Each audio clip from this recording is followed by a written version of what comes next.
request you all to be seated now.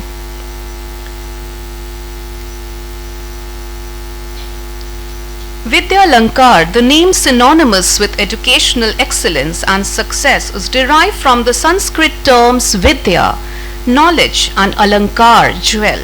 Team Vidya Lankar focuses all its energies on spreading the radiance of the jewel of knowledge and education far and wide. Vidya Lankar was established in 1980 by Professor Chandrasekhar S. Deshpande, a technocrat, visionary, and a person blessed with extraordinary academic talent. Vidya Lankar Group is committed to providing quality education and fostering innovation and research with a strong focus on industry relevance and practical experience. Vidya Lankar Group aims to produce well-rounded graduates equipped with the skills needed to succeed in the dynamic global job market.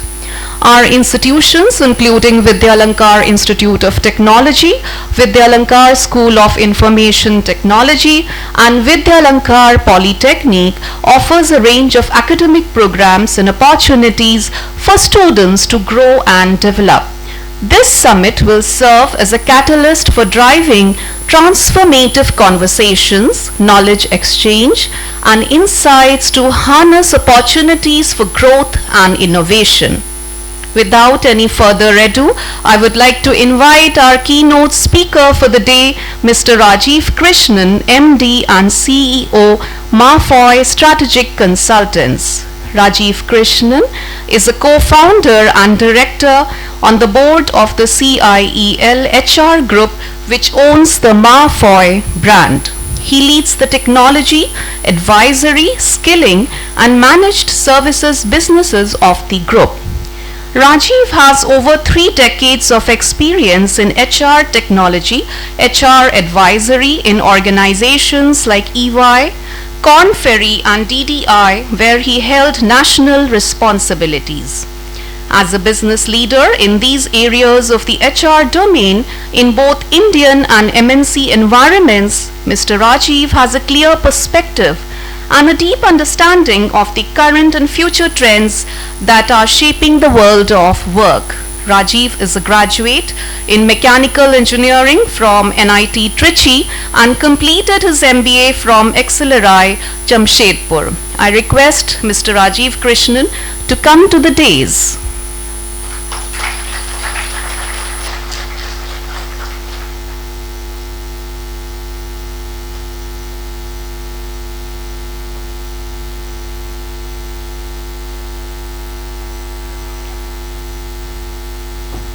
Thank you, sir.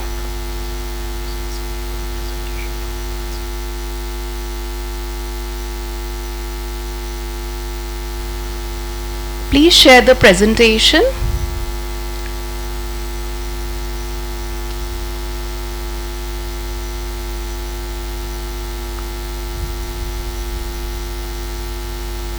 Over to you, sir.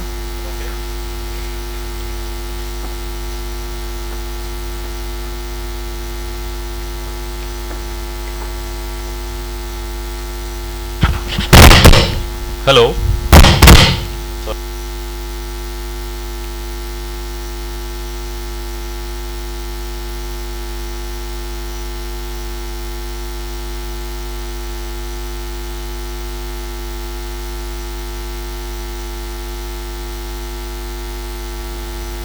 Good morning, everyone. My introduction to Vidya Lankar actually happened through Mr. Vishwas Deshpande. So I'm afraid other than that, before that I'd kind of seen a lot of advertisements. It's a very media savvy group of institutions. So all over, you can't go through Mumbai without missing ads and hoardings about the group. And of course one had a great opinion about it, but it was wonderful to meet someone who's part of the kind of founding family and someone who believed so much in it. So this introduction happened about 4 or 5 years back, and after that it's been my pleasure to visit your campus on many occasions, and also to hopefully drive some value through different kinds of work that we did for the group, and also currently doing as well. So coming to an educational institutions, always it's a very kind of it's a moment which kind of takes you back into your own kind of college years and so on. And I suddenly realized as I was sitting here that I had not visited one of the two alma maters, the engineering college from which I graduated ever since I graduated. Okay, so I made a mental resolve when I was sitting here that I should do that, that I should go and visit. Though of course where I did my MBA I've been there multiple times, but I've not gone to the college from which I graduated, and so I feel that that's something important. So for all you students who are here, keep that connect, don't be like me, relating to the institution from which you actually, where you first graduated from. So we have a very interesting topic today, so without taking more time, I'll get into it. And I believe that it is events like these which actually shape the discussion, because one of the things which is missing today is actually the coming together of academia and industry. And sometimes I divide industry into two as well. So I say academia, industry and consulting, because one of the things that's not happening as often in our country as it happens in other countries is actually people moving between all these three. So people in industry move to consulting, consulting move to industry, but you don't have many people who move from consulting into academia and then from academia into consulting, which I think is a kind of a missing piece which is there. I can see some smiles in the audience, so I hope there are some people who are bucking that trend and already making those changes, then that's a good thing. Great. So okay, this I have to use the laptop, right? Okay, great. We can come to that. Okay.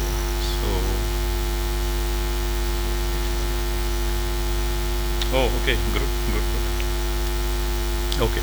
So I had the privilege of being associated with industry for more than 4 decades now, and I can tell you that the thing that defines industry is really agility and being able to manage the pace of change and the change of pace. Okay, so both are happening. Okay, so that is very important, because if you see the time that we started careers, maybe in the 80s, it was a era of telex machines. Okay, things would take days to happen. To reach a message from one office to the other would take days. If you took an action in some weeks, it would be okay. Okay, so many things like that, which is the pace at which work happened. So that's why I said the change of pace and the pace of change. Both these things are kind of are defining industry, and industry always has a lot of agility relating to it. Sometimes you may wonder, can we manage this change? We have never seen change like this happening. This is the biggest changes we are seeing. This is not the biggest change that's happening. There have been bigger changes than this that have happened, and I'll be walking through some of that so that you realize that while things are happening, it is not something which cannot be addressed or managed and we have to do something right now. We have to finish a course in AI, only then we'll be ready.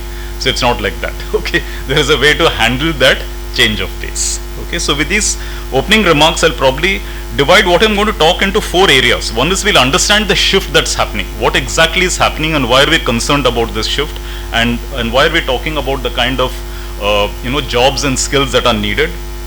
Some aspects around trust, humanity, design and so on, which is impacting the way jobs are going to get created now. What are these next gen careers and skills which are there? What are we really talking about when we are talking about next gen careers and skills? And what is really the way in which educational institutions or academia and industry can actually collaborate and come together? Okay, so this is broadly the lay of the land in terms of what I'm going to do. There's a little bit about the company which I represent, which I'll come to in the end. So with your permission, moving forward, okay, so the theme is that what was predictable is no longer predictable. Okay, what is what requires innovation, what requires changes which have to happen, that is really the nature of organization, nature of industries. So the whole velocity and volatility which you're facing now, and you would have seen similar themes being spoken about and discussed. So this is a certain pace of of change which is happening, which you have to relate to very quickly. Now the important thing is you can choose to give any level of response. It's not that I have to be right on top of it or whatever. And that's a theme I'll come to once again, is that no one gets left behind. Okay, so this is something you would have heard of military operations where we say no one will get left behind. Okay, so everyone gets taken along. So in the jobs which are there also, no one will get left behind. but only the kind of jobs that you do will be based on your ability to respond. Okay, so everyone is going to be in the tech arena or the tech space or tech enabled jobs or jobs which have a lot of technology in it. But how you do it actually how you actually manage that is going to be, will relate to where you land up on that, so to say, the aspiration ladder. Okay. You may have come across numbers like this. So these are the total number of jobs that will be created, and these are kind of worldwide figures and so on. You're going to say that so many people are going to get displaced out of current job, skills will change. While these are highly kind of you can say supposedly valid figures relating to the future, I don't fully believe in it. Okay, because it is common that extrapolations are done for dramatic effect. Okay, so these are dramatic figures. Okay, so will 40% of the skills will change? Maybe less, maybe not that much, but it will happen in a gradual way. So just like we have adapted to certain changes which have happened, but it didn't take us, it was not very tough, right? Using Google Pay was not that tough, right? Even for maybe your dads or granddads or whoever it is, for the students, right? So people picked it up, people use it easily. So also the changes in work will happen gradually. So while the figures may be a catch-all overall kind of a figure, but it is not a figure that will say, oh, there's going to be some apocalypse, everything's going to change overnight. It is not going to change overnight. Okay, so that's one theme which is there here. And when you come into India, again these figures are, here I feel the figures may be underrepresented, okay, in contrast to the global figures, for the simple reason that we are already seeing things like this happening. Okay, already millions of jobs which have an AI part to it. AI is becoming a bit like, everyone knows how to use it like Google and do the chat GPT searches and all that, but it is going to be much more than that. Okay, that is like how 20 years back you felt happy when you were able to log into a website and you saw that and say, ah, good, now I know how to handle computers, I know what websites are all about and all that. So just like you had that feel good factor, ChatGPT is that feel good factor for you now, but it is not the end all. So there'll come a time when the auto driver will be using it. Okay, just like he can log on to sites and go there. So then the difference is not there between you and him, for example. So if you're saying I'm an executive, then you need to actually be creating things relating to it which someone else is going to use, and that is where the impact on jobs is really going to come. Right. And of course the percentage which is AI skilled right now, and again here there is a possibility that because you can use the basic search options which are there in AI, you may think you are AI savvy and you know all about it. So that's a kind of convenient delusion to fall into, which all of us were in at some point in time. But we'll have to haul ourselves out of that delusion and see what we can do to really get into the thick of things. Right. So not many surprises here. You may have seen things which are similar. I would just say that where the real demand will be in the human-machine collaboration. Okay, so others are fairly, you can understand. Okay, you can talk about cyber-related, resilience architects, sustainability, AI data skills, emerging roles. Of course, here ethicists is a very important thing relating to ethics, which we'll come to later as well, as there is the power to misuse it, and we'll come a little bit to that a little later. But the human-machine collaboration is what is going to be interesting. And the good thing now is, in contrast to maybe even a few years earlier, you had to be a highly trained engineer to manage this. The good news is that you don't need to be anymore. Okay, and we have so just like things are moving from low code, no code and so on, anyone can program. Okay, so also, and at some time, when probably we were studying, there's something called Fortran, and there were some cards. So each card will have only one instruction on it or one line of code. And then you have to feed a lot of cards into a machine. So people got scared of technology and moved away from it. Okay, then you had coding in the machine language, which was also complex. Then you move to various other areas which is simple. So today a child can code. Okay, maybe if I tried, I don't try, but if I try, I can also probably code. Okay, but the good thing is that in the future, this interface is going to become very simple. Okay, so it is just as the next Gen Z has practically lost all fear of technology, which is a very good thing. You will also be able to carry out these things easily for yourself. Okay, so I feel that the next gen careers which are going to be in the human machine collaboration are going to be the most important. You've seen those movies and all that, no? Where there is a guy, there is a, I forgot which movie it was. So you're sitting in a large machine, you wave your hand like this, and that huge, kind of Hulk kind of a thing, sorts, hundreds of people. I mean, that was a kind of a war-related thing. But that kind of the explosion or the enlargement or the the amplification of the human command or the human capability, and the things that make that happen very easily is where the most interesting jobs are going to be. Right. So I spoke a little bit about the low code, no code kind of a thing. But some of these which are already there, okay, so there's nothing very new about this. These things are already there, but they're going to go to a different level. So for example, in terms of cloud and data, okay, there is a lot of discussion currently, which is going a few steps back even, which is saying that how will these things get impacted with the shifting geopolitics. So you have your data centers somewhere in some part of the world is suddenly going to get impacted. Maybe you have, backups and stuff like that, but how are things going to work now? So it may not be as connected a world in the future as it was in the past. Okay, so those kinds of changing dynamics are going to happen. It may not be very good idea to have your data center in Ukraine or Poland or somewhere else. Okay, and even if you have backup, so many issues like that are coming up. And I spoke a little bit on the low code and no code kind of a thing, which means everyone in the future is going to be empowered to create their own, kind of, digital products or services of different kinds.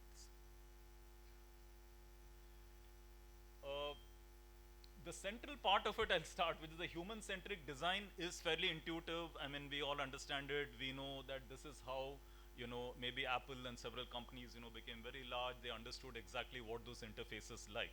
But the focus on this, I want to actually take you to the left side of the slide, so which is on the imperative of trust. And this is something which is going to, I feel this area will probably come, come very fast or even crashing down on us. More than anything else. Okay, we know the human-centric design and human advantage, we know how to automate all those things. But this is where, and maybe we have several points here, but I think the number of points here are going to keep on increasing, because how you build trust into this, how you set protocols for that, who manages what, and how this doesn't become a runaway kind of a, train is very important.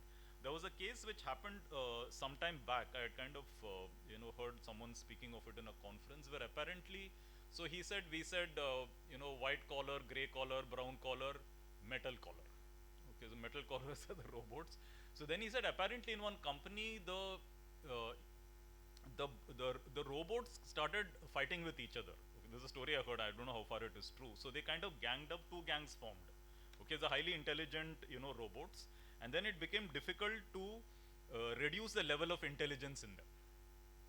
Okay, so this is a story which actually I heard about a year back, relating to how empowering robots or building in higher and higher layers of intelligence can lead to a sci-fi kind of a thing of, kind of actually, and so apparently this happened and was hushed up in the interest of the domain, and to prevent fears from it happening, and so on. The Silicon Valley story apparently, but I'm just calling it out, saying that how trust is going to be very important. Blockchain and other things which will try to take trust out of the equation, by making sure that there are protocols and things happen as per certain guidelines. Data is saved in places where it cannot be easily violated, and so on.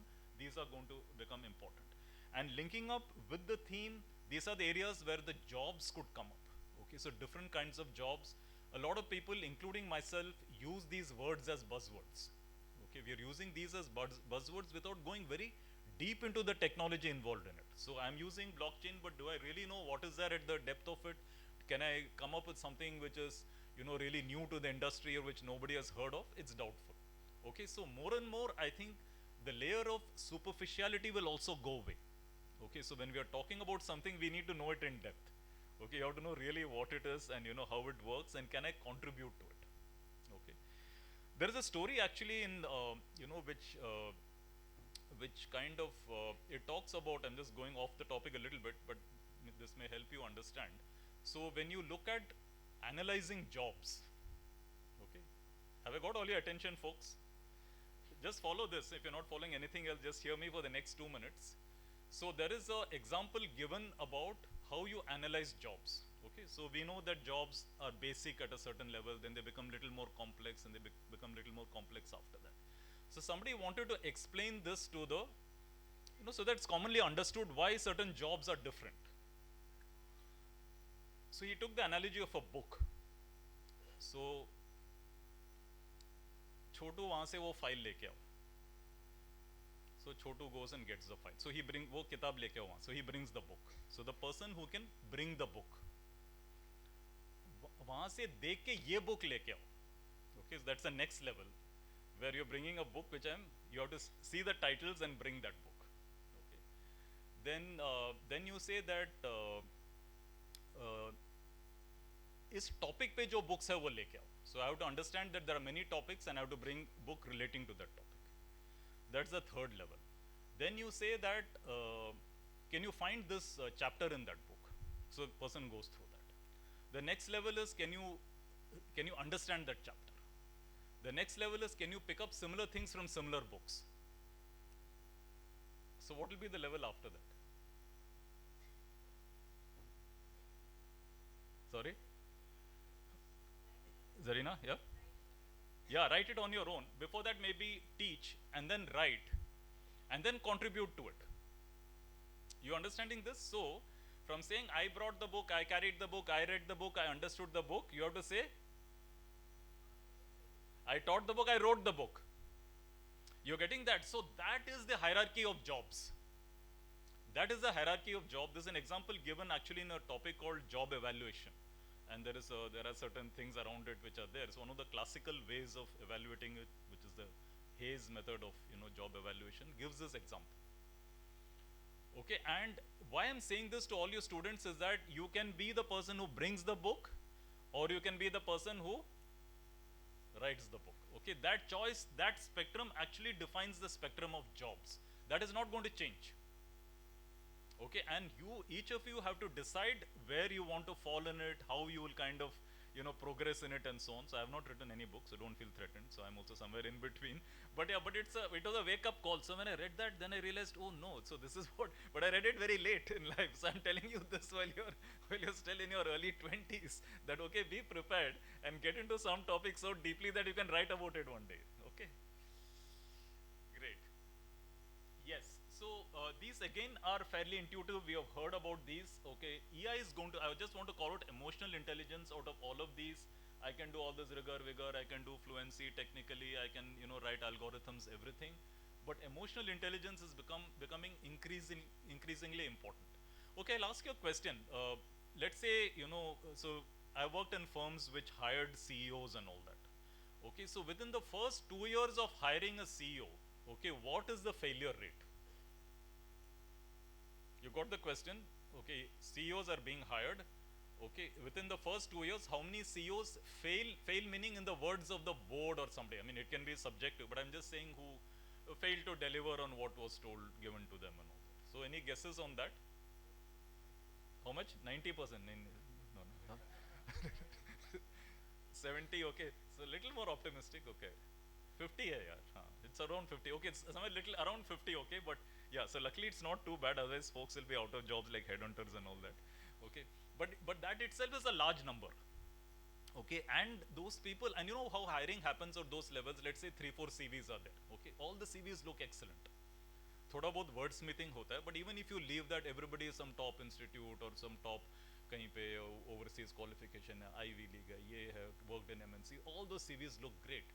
But yet, and you can't do a controlled experiment, I cannot see somehow, I can travel through time or something, I put all the 3 people in it, who will succeed, who will fail, वो तो मैं नहीं कर सकता. Okay, so you take a punt on it. So why does one person succeed and another person fail? So what could be factors for that? Now I have done everything, copybook है, मैंने business handle किया, I have done APAC, this, that, I have done EMEA, सब किया, I have done all this. So why does one person succeed and another fail? Yes? अरे theme में थोड़ा सा अलग से लेके जा रहा हूँ. हाँ, okay, you're right. Okay, technology plays a certain role. Sorry, mindset, yeah. Adaptability, you're getting to it. So it is actually largely in the area of emotional intelligence. Okay, it is largely in the area of how I appear as a person. Okay, so in fact, in many psychometrics and all that, psychometrics में एक behavioral assessment होता है, okay, where they look at behaviors and all that. Then there is a personality related thing. You see less and less of it in the mid career and so on, but you see a lot of it. मतलब you take a close look at the personality assessments when you're hiring the CEO. Okay, because there are the things, the traits that play out again and again in life, and in those higher positions where you have a lot of stress and the things are there, then certain derailing familiar habits of derailment happen. Okay, so the reason I'm saying this to all of you is that I didn't know about any of this when I was your age.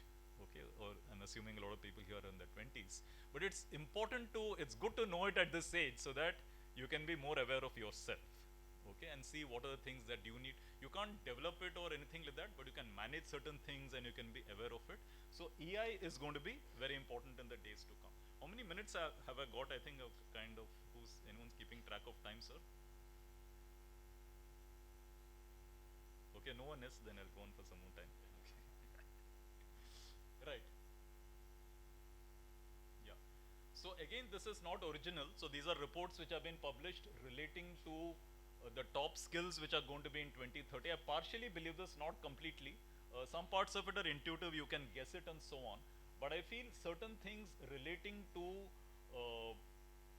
my guess is, I'll probably put it under the head of creativity, but it relates more to, maybe some parts of how you can bring in the right kind of people into the technology equation, if I can put that part of it. Okay, so that part of creativity, not in terms of okay, mobile should come floating in the air too. Okay, maybe it can come someday. It'll just, hey, mobile aa jao, it'll kind of come like that. But I'm saying more about how people can be put together into the tech equation. That part of creative thinking is my kind of bet for the future. Okay. Once again, all how many people here are from computer science and all those kind of tech, those kind of tech backgrounds? That's it, huh? I thought there'll be more. Okay, but maybe about 10% of folks. So you'll be happy to see a lot of things relating to robotics and stuff like that. Here again, I like the part around behavioral scientists and human machine interaction designers. I will also talk a little bit about innovators in certain areas, specifically healthcare, because I feel healthcare is an area which is already getting disrupted in a very big way. And it's also impacting all of us. So there are 2-3 areas like this where I think there is a lot of importance which is placed. I know many people who have got MBBS degrees and also have an MS in Com Science, and who are working in both those areas and creating things, all microsurgery, robotic surgery, and things like that. Right. I will just give one example about how sectors are transforming. So I take some time off to coach senior executives. So I'm currently coaching a few people in a leading financial services firm. Their main worry as I coach these folks is actually in the area of tech. Okay, so the things they are worried about is how do I technologically stay ahead of my competitor in that life insurance company? What do I do differently and so on? That is the key worry they have. Some of them have a phobia for technology, are not really getting into it, but they realize that unless they handle the massive amount of data they have, unless I handle this data in an effective way, I'm not going to be on top of what I'm doing. Yeah. As I see this, I realize that I'm going to be surely redundant very soon. Other than maybe some part of maybe 2 and 3, hopefully some emotional intelligence is there. But the point here is that there are going to be many areas which we are going to be stunned by. Okay, we are going to be, when you look at it, you may feel, yaar, main to kuch nahi hu, I don't have this and all that. But the fact is, you may actually be better off than you think. Okay, and there I'm coming to a very important theme. So there is the Delphic Oracle, you heard of it, right? And there are also Indian masters of spirituality. All say one thing: know yourself. Okay, one thing is to know yourself in a very spiritual sense. Know yourself in a psychological or psychometric sense is very important.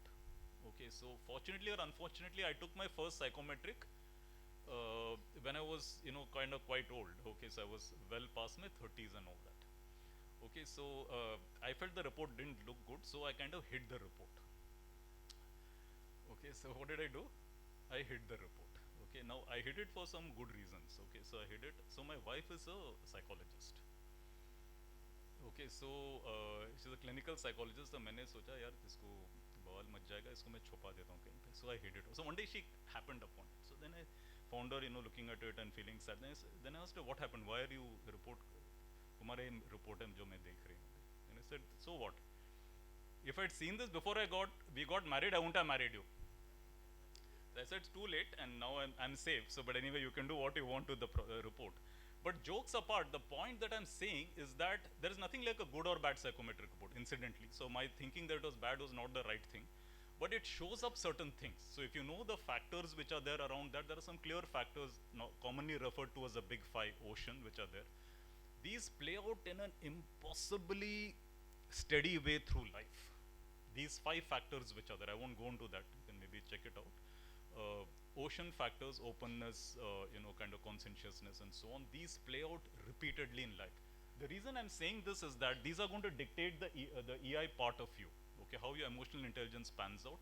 So this thing about knowing yourself is very important. I would suggest that all students 18 years upwards, by when I think it's okay to have personality tests, actually know yourself.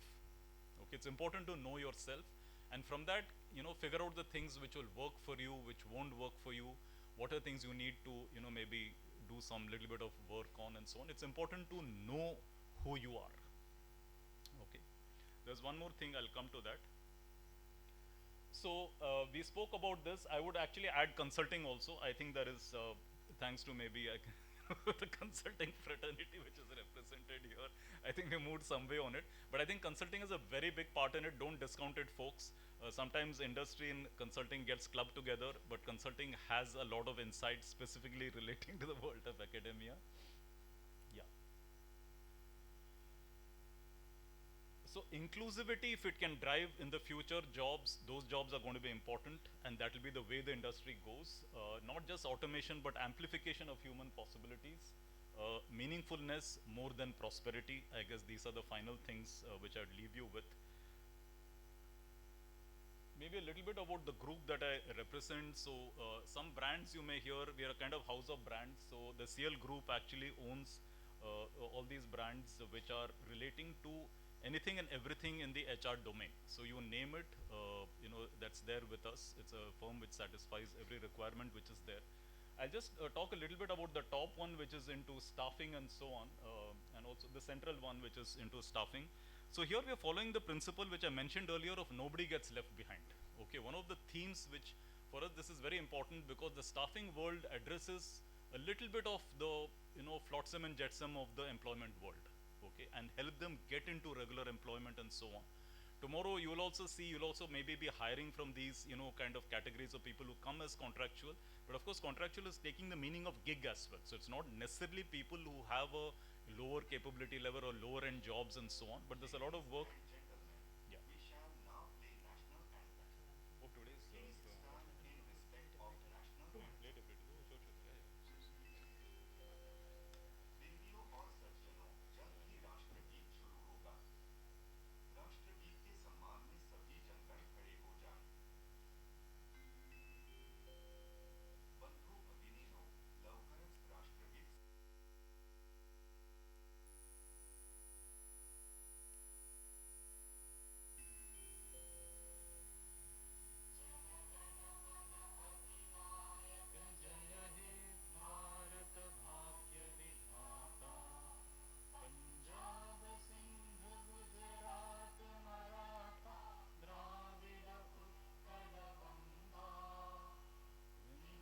Himachal Yamuna Ganga उज्जल जलधि तरंगा तव शुभ नामे जागे तव शुभ आशीष मांगे गाहे तव जय धाता जनगण मंगलदायक जय हे भारत भाग्य विधाता जय हे जय हे जय हे जय जय जय जय हे.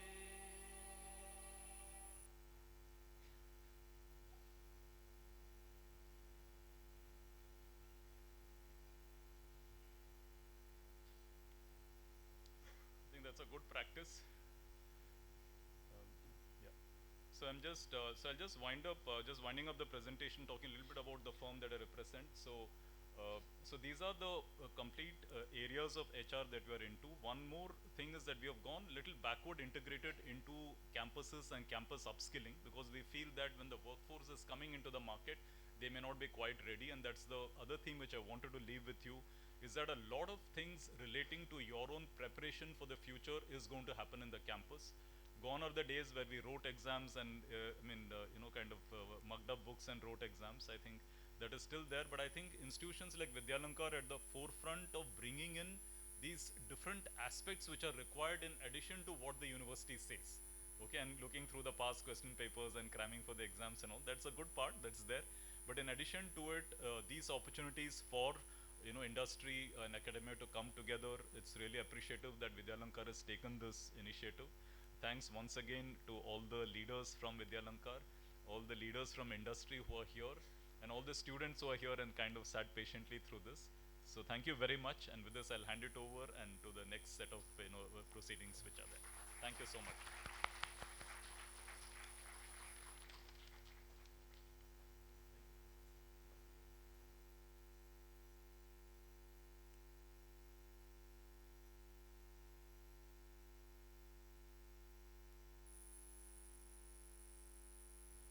Thank you, Mr. Rajiv Krishnan, for such an insightful address. We would now like to felicitate our keynote speaker with a small token of gratitude. May I request Dr. Sangeeta Joshi, Principal, Vidyalankar Institute of Technology, to come to the dais to felicitate our guest of honor with a beautiful green sapling.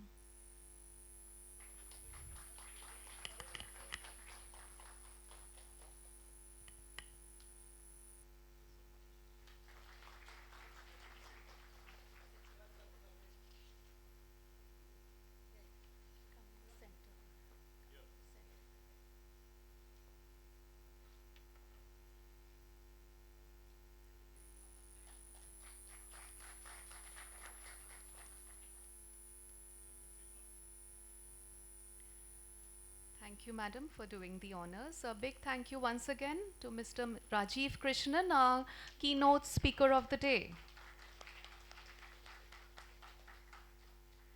Moving ahead today, we are privileged to have a panel of experts who are redefining the landscape of BFSI. They will share their insights, experiences, and strategies on the trends, opportunities, and threats. Ladies and gentlemen, it is with great pleasure that I introduce to you a true visionary leader and a compassionate humanitarian, Mr. T. Mark Fernandez, Executive Vice President, Human Resources, Kotak Life. Mark Fernandez's professional journey is a vivid tapestry of experience, insight, and impact, woven across corporate boardrooms, academic halls, not-for-profit landscapes, and therapeutic spaces. His is an ongoing story of empowering people by enabling their potential for individual, social, and economic impact. In his current role as Executive Vice President, Human Resources at Kotak Mahindra Life, he has steered Kotak's Life's transformation into a more inclusive and dynamic organization. In parallel, Mark extends his expertise beyond the corporate world as a Wipro Foundation Organization Development Fellow and engages with several social impact organizations to create actionable growth and scaling strategies. Mark's impact is not limited to organizations alone. He is an adjunct faculty at TISS and JBI MS. He teaches OD, Human Process Interventions, and Mental Health and Counseling to students of flagship management courses. Beyond his official role, Mark is also a contributing journalist to leading national broadsheets. Mark's philosophy remains consistent. True transformation happens when we address both the head and heart of an organization. Now I request Mr. T. Mark Fernandez to come to the dais.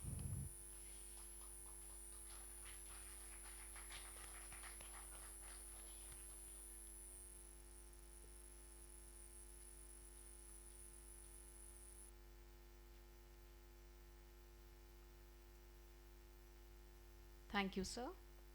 Next up, introducing Ms. Zarina Sani, Director, Deloitte. Zarina Sani is a director with Deloitte's Human Capital Consulting practice, bringing over a decade of experience advising leading organizations across the BFSI sector.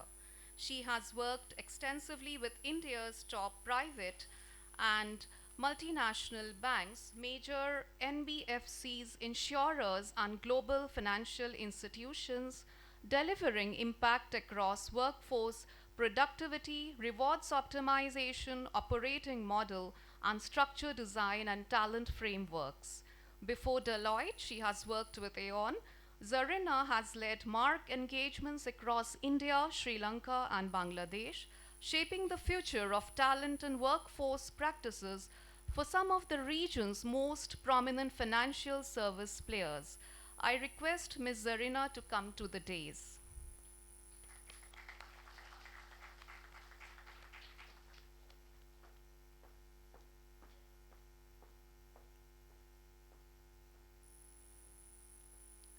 Thank you. Next up, introducing Ms. Ruchi Dhanjal, Joint Assistant Vice President, HDFC Mutual Fund.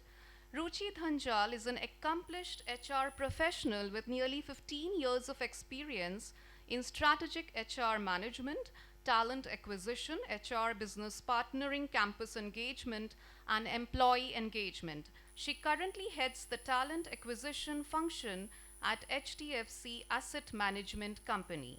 An alumna of the International School of Business and Media, Ruchi has successfully led people initiatives across prominent organizations including Atos Intel, ICICI Prudential Asset Management Company, and now HDFC Asset Management Company. She is a certified design thinking practitioner and has completed a management development program in HR business partnering from Acceleri Jamshedpur. A firm advocate of harnessing people potential to build sustainable and future-ready organizations, Ruchi is passionate about identifying and nurturing exceptional talent to drive organizational success. I request Ms. Ruchi Dhanjal to come to the dais.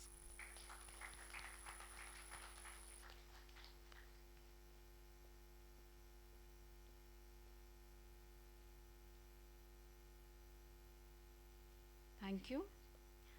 And finally, we have Mr. Ajit Mangrulkar, Director General, IMC Chamber of Commerce and Industry.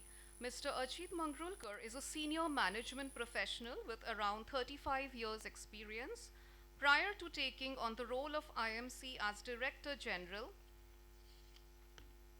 in March 2018, Mr. Ajit was with the Australian Trade and Investment Commission, Austrade, Australian Consultant General, Mumbai since 2001, wherein he has had a varied experience across all operational areas at Austrade. In October 2016, he moved to Austrade's FDI attraction role in the capacity as Investment Manager, South Asia, with specific focus on innovation and technology-driven sectors. Mr. Ajit previously held the position of Austrade's Regional Manager Finance and Administration South Asia. Prior to joining Austrade, Mr. Ajit held the position of Group Manager Marketing in an automotive ancillary group based in Mumbai and was engaged in the production and marketing of products for the Indian automotive OEM and aftermarket segments. Mr. Ajit has an educational background in commerce and accounts with bachelor's in commerce from the University of Mumbai and an inter-CA qualification from the Institute of Chartered Accountants of India. Mr. Ajit has almost 30 years of commercial experience with exposure to industry, international trade, and investment promotion activities. Mr. Ajit is also the moderator of this discussion. I request Mr. Ajit Mangrulkar to come to the dais.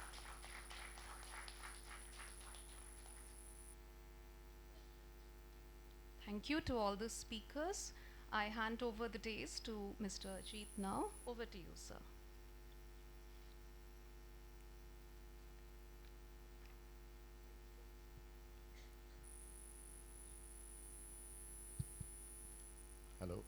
Thank you so much. I think we've got a galaxy of superstars over here, and I think in this subject that we have, I think we couldn't have a better panel than what we have. So thank you so much for joining the panel, and a very, very good morning to all distinguished speakers, faculty members of Vidyalankar Group, and industry professionals and dear students. It is a real pleasure to moderate this discussion, the future of work in BFSI, trends, opportunities, and threats. And I think Rajiv just set the tone for these discussions, because I think you've given us a real good overview of what to look ahead. We have a very distinguished panel of speakers on this subject. We have Trevor who's the Executive Vice President and Head HR Kotak Life. We have Zarina, who's Director in Deloitte. And we have Ruchi, who's the Joint Assistant Vice President at HDFC Mutual Fund. So before we get on to the panel discussion, just want to give a brief background and probably just set the tone. The BFSI sector has always been at the forefront of technological change. And interestingly, many of the questions we are asking today are about AI and automation are not entirely new. Some of us may remember that in the early 1990s, when Indian banks began introducing computers, at that time the fear was awesome. Would computers replace clerical jobs? Would adding machines, ledger posting, and typewriting become obsolete overnight? Trade unions were extremely concerned and even resorted to strikes, believing that computerization would lead to job losses and skill redundancy. But what actually happened? Computers, ATMs, and core banking systems integrated seamlessly into banking operations. Productivity increased, customer service improved dramatically, and new job roles emerged. Jobs were redeployed, not eliminated, and the banking sector grew stronger, not weaker.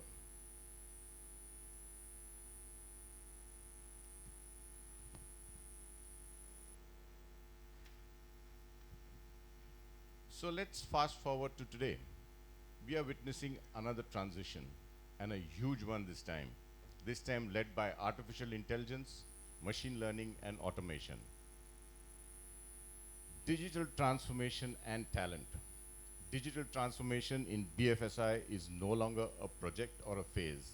It's a continuous operational reality. Banks, insurers, and asset management firms are not just adopting new technologies, they are rebuilding their entire customer journeys, risk frameworks, and internal processes. In this race, technology is scaling rapidly, but people capability often lags behind, and this creates a real challenge. How do organizations modernize without overwhelming their existing workforce or creating anxiety about redundancy? It becomes crucial to integrate technology while simultaneously uplifting and retaining the talent that has built the institution. So with these opening notes, I now open the floor for some opening remarks from our very distinguished speakers. Zarina, we could start with you. Am I audible? Good morning, everyone. And as a consultant, it feels very weird. I don't have slides behind me that I can click, but I will do my best. And thank you for having us on this panel. Before we go into what this future of work is, right? Let's take a step back. The largest bank in the country, public sector bank, SBI, in the words of its own MD, does 98% of transactions outside of the branch, right? So it is the largest branching network after the post office in the country. 98% of those transactions happen outside of the branch. And yet, it has 40 to 50 lakh footfalls every day in a branch. I will put that into perspective. All of you know the Eden Gardens, iconic stadium. You'll have to fill that, empty that, fill that, empty that 74 times to be able to house those many people, right? At the same time, that bank has created 140 AI/ML models to make things happen faster. That's the dichotomy we are working with when we say what is the future of BFSI with this entire AI, ML technology and whatever else jargon that we want to put in. That's part one. second aspect of it, this entire digital thing, right? What is it that we envisage every time we say future of work in BFSI? We're thinking of someone sitting with more screens in front of them, that fancy Bloomberg terminal that is there. We're thinking of people being able to work remotely a lot better. Global mobility is a lot better. When you go to your canteen to be able to take food during your lunch breaks, you have to use apps. That's the entire tech landscape you're talking about. At the same time, if you pick the top 5 life insurance firm, Mark is a part of one of them, you pick the top 5 banks, you pick the top 5 mutual fund houses, and you see that vision, values, competency statements, right? Customer centricity in some shape and form, and the human touch will end up coming there. And yet, as HR professionals, we have this obsession of putting digital word like that Maggie ka magic masala in everything. We'll put it in your JD, we will put it in manpower planning, we will put it in why you want to reward. Digital word keeps coming up. So you see how there's a dichotomy between both of these that's happening. There is machine happening, and Mr. Rajiv touched upon that as well. There's machine happening, there is human happening, there is a balance that needs to happen. And consultants, we like our alliterations. We have this framework of a workforce and workplace, which is what is all about this balance in terms of the future of work. Now, within FS also, we tend to broad brush BFSI as a whole. If you think about it, there are 3 sort of types of jobs, types of organizations in the FS space. There is those that are very heavy on distribution, your frontline sales, the guys who come to your house, give you loans, insurances, right? So you have your banks, you have your life insurance firms, general insurance firms. Then you have the fancier type of jobs. You have mutual fund industry, you have investment banks, you have broking firms, sit in offices, less on the field. And then on top of that, there is this entire layer of regulators who form BFSI equally as much as what these guys are doing. And therefore, when you think of the future of work, there are 3 different things that are happening within the FS world. So one part of it was to peel this onion and say, okay, 3 different trends are happening. Now for us at Deloitte, there's a lot of research that we've done, and the point of view that currently the clients that we are actively working with as well, the skill part, and towards the end, Mr. Rajiv also covered a little bit on that, the skill is what is becoming the core of what you're doing. So this entire question of what is the future of work, it is a lot of skill. Now the difference is, in this distribution heavy bank, lender, life insurance, general insurance, the skill is coming more about how can you do something faster, quicker, better, take out the repetition, how you're reaching your client, right? The fact that I am no longer, there are agents, there are people who are coming and are able to sell things to you. They know your son and daughter's birthday a lot more, or your anniversary probably a lot more than you do. Because they have this entire model and analytics that's feeding them the next best product and the next best nudge to come to you. So the future of work there and their skill set is to be able to understand this, leverage this better, but keep the human touch. Versus the second type of industry that I spoke of is using this same change in skills, change in technology a little more mindfully, if we can use that word. There it's more about inciting, there it's more about using this for better deals to be struck, the ability to bring in that technical knowledge along with the sales knowledge and customer centricity. And then obviously the regulator has to do all of this much faster, and it's ironic and counterintuitive. We think of the regulators as these old men sitting like in jackets in closed, dimly lit offices, but they're doing it a lot faster, right? Because every time something changes in the industry, the skill set that's changing at the regulator is changing faster than it can in the industry. And honestly, that is a place which is more younger demographic than we think true.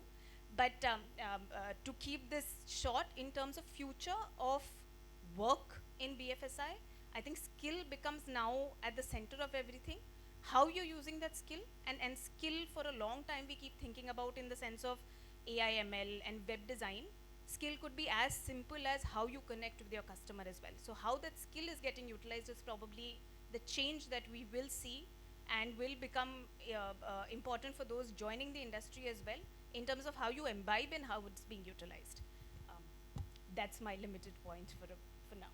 Thank you, Zarina. And I think that SBI example was really an eye-opener. I mean, to think that, you know, the largest bank still has got footfalls of such a lot happening, it's just, and it's a good sort of example of machine-human balance.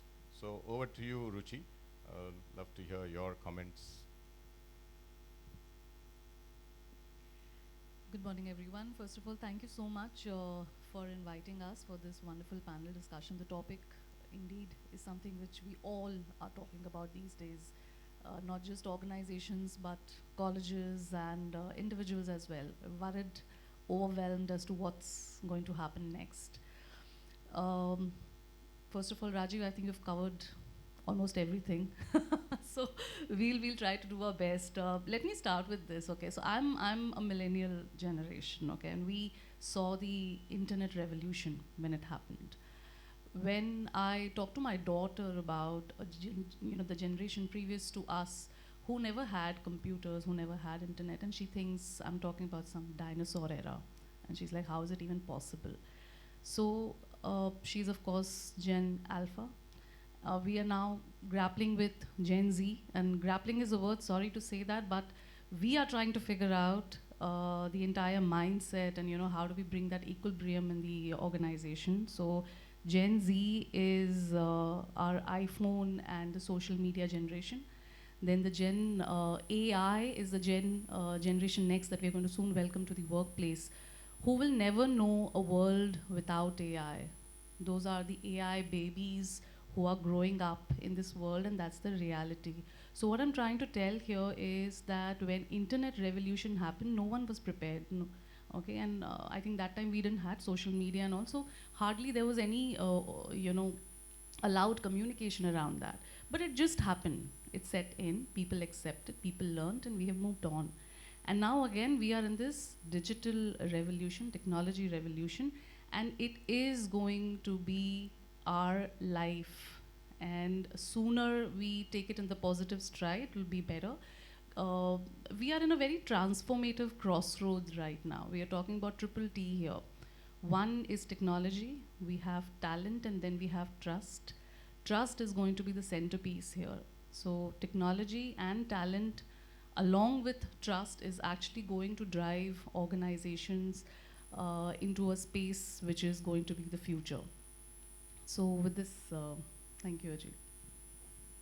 Thank you, Ruchi. And I think, yes, you touched upon a very, very important note. I mean, we are talking of Gen Z, which is, I think for even organizations, probably Rajiv, you find that quite a lot when it comes to the, when you're looking at recruiting, because I think the current generation is really not going to see anything other than AI. I think all of us probably, me and Rajiv have seen from the cassette days to where we are right now, and we seem to have traveled through time.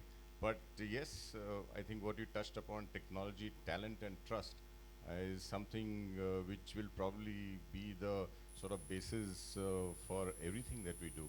So thank you so much, Ruchi, and over to you, Trevor. Love to hear what you have to say.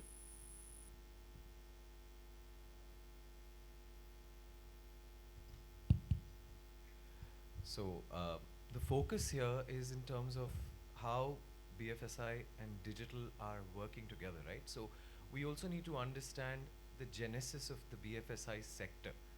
So the genesis was basically to cater to a social responsibility with an economic focus, penetrating cultural agglomeration across this country. And because of that, today we have the entire social aspect where investing money is a mindset. Ensuring that you provide for family is also a mindset. Maximizing profitability is also a mindset, right? Then you have, and this is not just for an individual, but this is for communities, this is for society. That's where the social aspect starts to come in. Then you have the economic aspect about maximizing profit. And then you have the cultural aspect, which is about countries, geographies, having GDP, so on and so forth, right? So, and interestingly today, with the way technology has evolved, each of these pillars, be that social, be that cultural, be that economic, are all being shaken from their very foundations. And the ability today to grapple with that simultaneously is, I think, the reason why we are all here today to have that conversation. And I think, therefore, it's very important to be said that this transformation is not, the entire thing about digital transformation being about technology. To my mind, digital transformation is not about technology.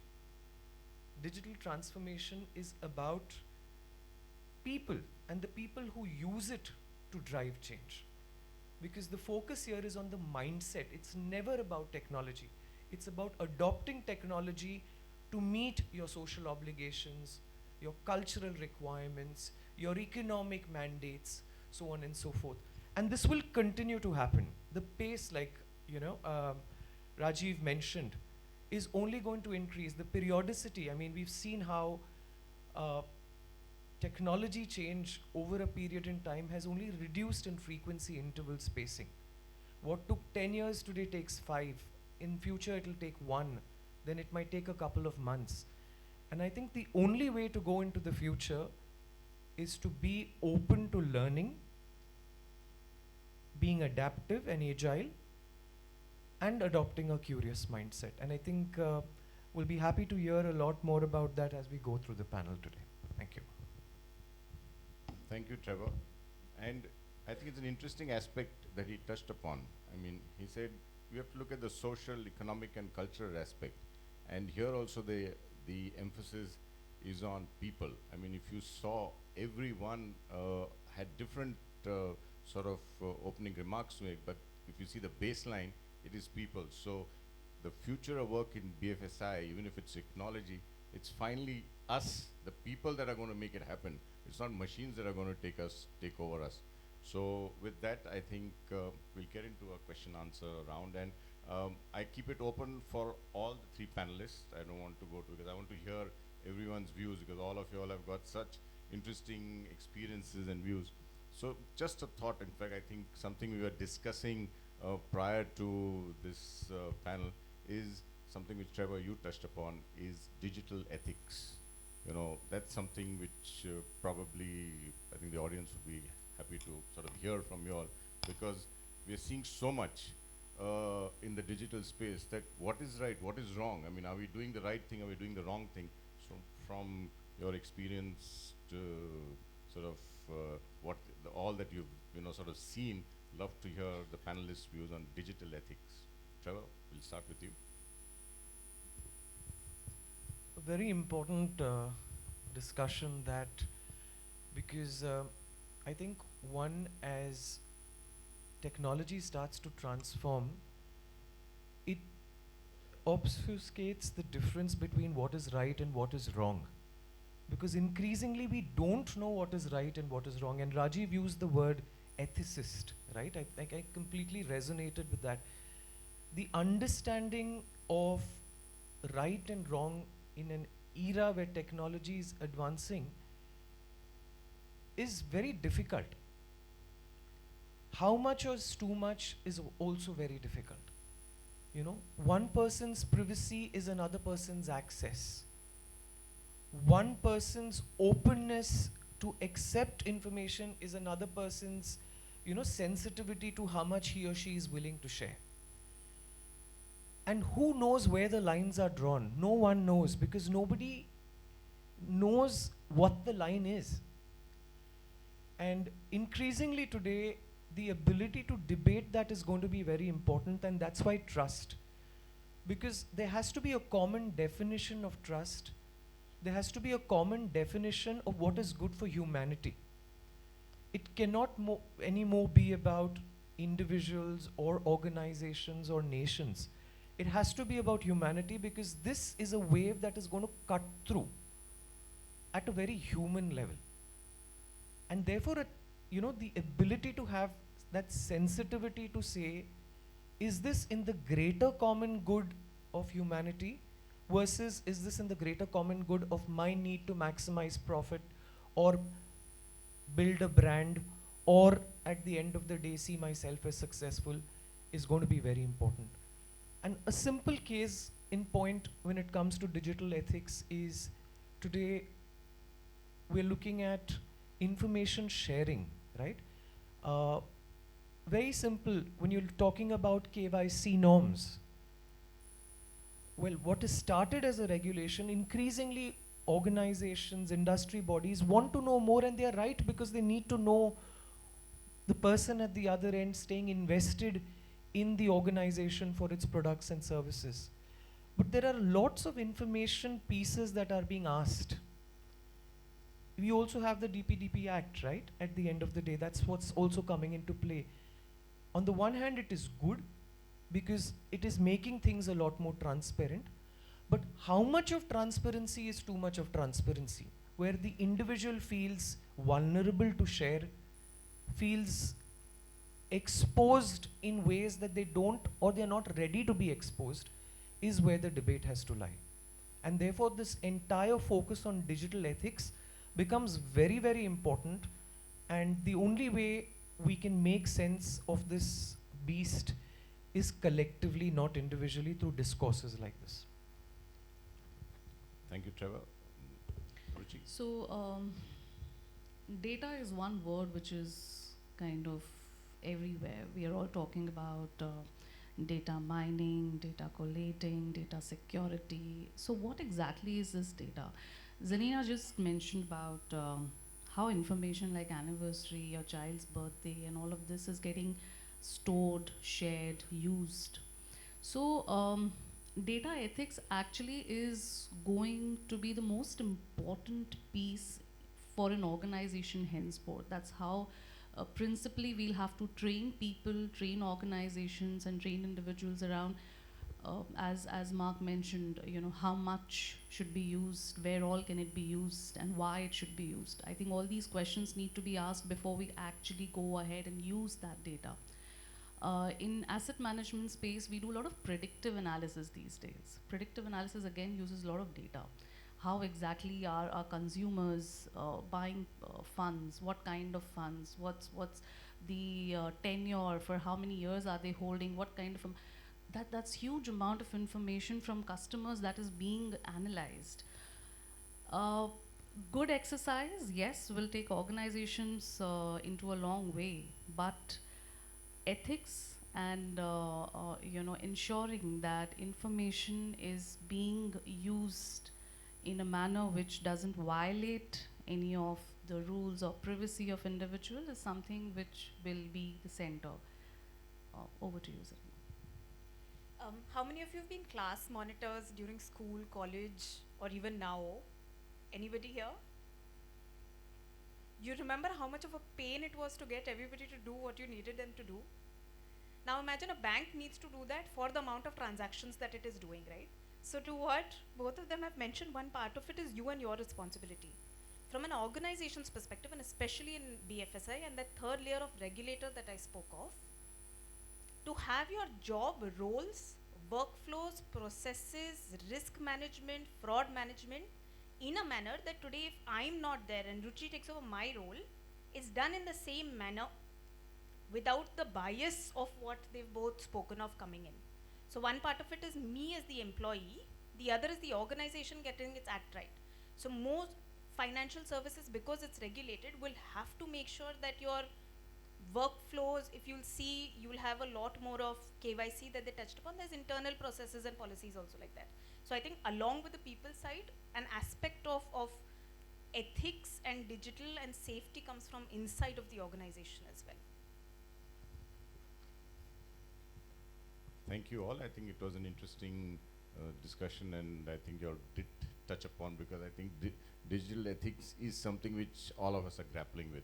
And as it gets more and more, data is taken, or we are giving, we really, from the bank's point of view or from the insurance company's point of view, it's really going to be a tough line to draw. Okay, coming back to our HR sort of space, how can BFSI organizations balance the need for digital transformation with the need to retain and develop existing talent? Floor is open to Your domain. So yeah, I will go first here. It's, you know, there are two parts of this question. One, we are talking about the digital transformation. That's the main one, and the second, of course, we are talking about how do organization retain, right? Retain, develop, ensure that the people are taken care of. So one, when we talk about digital transformation, of course, we will do, you know, the needful with respect to bringing in newer technologies. Uh, I think here the main important piece is how do we ensure it's a complete mix of digital and human, the blend, okay? The right blend is the word here of digital and human. And second is how do we also blend empathy along with that? So first and the foremost thing, how do we bring in a psychological security amongst individual that technology is not to replace people or replace jobs, it's going to enable them. That's the first and the foremost thing that organization needs to do, so psychological safety and the communication and education piece of it, and along with empathy, as I mentioned. Now, once you have done that, that's kind of setting the tone right, then you move next with respect to ensuring that people are getting the right avenues with respect to upskilling, reskilling. How do we kind of, you know, you know, there are various edtech platforms these days that talk about certifications, and they give you great opportunity to, you know, get certified in AI, blockchain, cyber security, and all of that. So how do we kind of have those programs, you know, inbuilt into our system, organizational system, so that people, you know, continuously learn while we kind of, you know, talk to them about how technology is the big thing. Once these two things are done, now the next question comes, are we kind of putting the right set of people into the right jobs? So whenever you have a job which requires certain skill sets, which is AI or technology related, I need to look in and ensure that if I'm training my people, am I giving those opportunities to them so that they can now showcase, you know, their talent with respect to technology. And once I have done that, I also need to look into incentivizing, you know, rewarding them, because that's the end to the entire journey that I have crafted for my people. But that's again the most important piece, to ensure that I'm retaining my people. I'm giving them the career progression, I'm giving them opportunities, and I'm also incentivizing them towards the end. Thank you, Ruchi. Zarina, Limited point for a long time. So exactly to what Ruchi touched upon, for a long time, learning and development used to be, at least industry side in financial services, used to be like this danda, right? It was a stick because you had to do it to be able to get promoted. Now, with this entire democratization of data, I'm sure all of you have a Udemy or an Upgrad or something on your phone, right? It's the same thing here. Because you are able to learn on your own, you are able to learn what you want. To the point that Ruchi also made, the balancing act has now become also employee being able to say, okay, I have these skill sets to be able to be retained over here or to do some other job in the organization. So it's no longer, again, employees saying, okay, do this. It is me coming up myself and saying, I already know this, now I can move here. So that retention part in some sense is getting taken care of because I have the ability to come back and say I can. Limited point on this. thanks. Trevor, any comments? So, you know, digital again, like I said, is not about replacement. It's, to my mind, and as we're all saying it, it's about reskilling. And when we're talking about reskilling, far too often organizations make the mistake that reskilling falls into the HR bucket. Reskilling is an organizational mandate. It is a business requirement, it's not just an HR requirement. So there has to be a work in tandem. You cannot reskill only from an HR lens. It has to be, you know, from a strategic lens. And to that extent, how HR puts the guardrails become very important. So yes, HR plays a very important role, but it is not the only role to be played for reskilling by HR. Because what happens then is, like Zarina mentioned, it becomes a danda wala approach. This is an HR mandate. HR danda chala raha hai, इसीलिए learning करनी पड़ती है. HR danda chala raha hai, otherwise I will not get my promotion. we are moving away from that. It is no more, because people have to be very conscious of their own growth trajectories. HR here is an enabling platform. It is not a dictator telling you what to do, when to do, how much to do, and why to do. And increasingly, the intelligence of people in an organization to understand that is going to be defined as what true learning and appetite for growth is going to be defined as. And to that extent, rewarding curiosity, incentivizing intelligent risk taking, and making failure psychologically safe is going to be very important, because that's the only way to survive this huge wave of digital transformation. Thanks, Trevor. And just a further extension to this question, what, according to you all, are the most critical skills and competencies required for BFSI professionals to remain relevant in a rapidly changing industry? Just an extension of what we asked before. What skills and competencies do you all feel are relevant? So I'll take a step back from that question.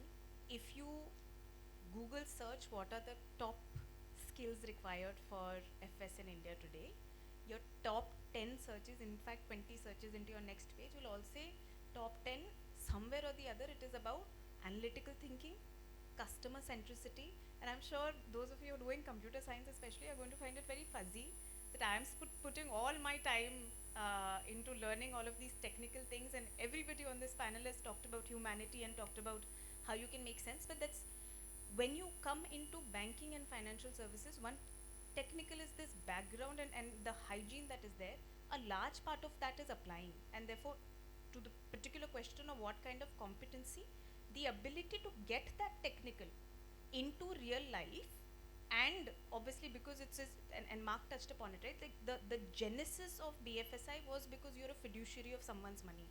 You're either lending them money, taking money, or making them some money, and therefore the ability to bring that understanding of technicals but with that customer centric, I think that, and it's been there in the 90s, it was there in the 2000s, it was there when the crash happened, it will continue to be there in terms of that core competency in FS.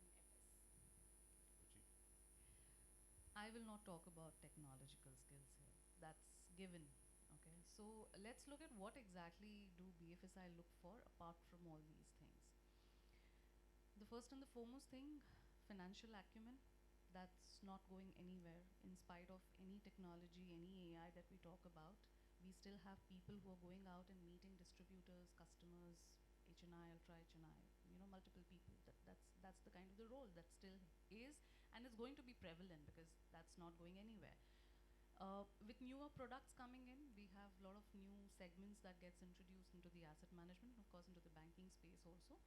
The need for one to be updated, educated about what's happening in and around is something which will take them to newer heights. Second is because we are heavily regulated, say by RBI, SEBI, am I aware of the regulatory aspects? Do I understand the jargons there? That's another piece which is going to ensure that, I'm there ahead. And third, of course, on the softer side, when we look at a lot of behavioral aspects also will be very, very important. Right from emotional intelligence, critical thinking, all of this is going to be the most important piece along with whatever else that you are embedding upon to ensure that you are working in the right spirits. So from me, these are the three aspects that we should all be talking about. Thank you. Trevor? So I'm classifying it into 4 buckets, and I made a note of it because this is something we talk day in and day out at Kotak. Digital intelligence, of which AI fluency and blockchain will be a huge part for BFSI. Risk and cyber acumen, again because it's no more about knowing rules, right? Because you have Google to do that for you. But it's about interpreting risk and its application in advance predictively. So to that extent, incident response readiness, understanding where risk can come, because today we don't, like I said before, we don't know how technology will change. So the ability for institutions to foresee risk in ways that they never knew before and be prepared for it. Like when COVID came, we never knew COVID would come because we never even thought something like that could happen. And overnight, it happened in a week. It was upon us. We thought we would all go on a vacation for a week, and then we realized that week turned into almost 2 years. And the entire operating model for BFSI, as for most other organizations and other models, changed overnight. So there's risk in cyber acumen. Then there's human skills, which is digital ethics and ethical reasoning, which is also going to be very, very important, because our ability to have reasoned conversations based on ethics and morals are again going to come into question. And finally, systems thinking. I know this has been around, but in the face of what we are experiencing at BFSI, it's the interplay between technology and regulation, between customer behavior, between data, and between technology, because constantly this interaction is throwing up new ways of working. And as consultants, as organization specialists, as people in the organization working on strategy, the ability to interpret this interplay is going to be very, very important. You know Thank what you. the irony in all of this is? While all of us have been speaking about the fact that this entire upskilling is the story, at least in the financial services space, at an average, the L&D budget, your learning and development budget, has only grown by 3 to 5%. Or degrown sometimes. That's the place where most will say, acha, cost cutting karni hai to L&D se nikalo. Despite the fact that this is the core of what we're talking about today. Thank you. So we all know that the BFSI sector is a highly regulated sector. In spite of that, how do HR leaders drive innovation and creativity in such a regulated sector? Your comments.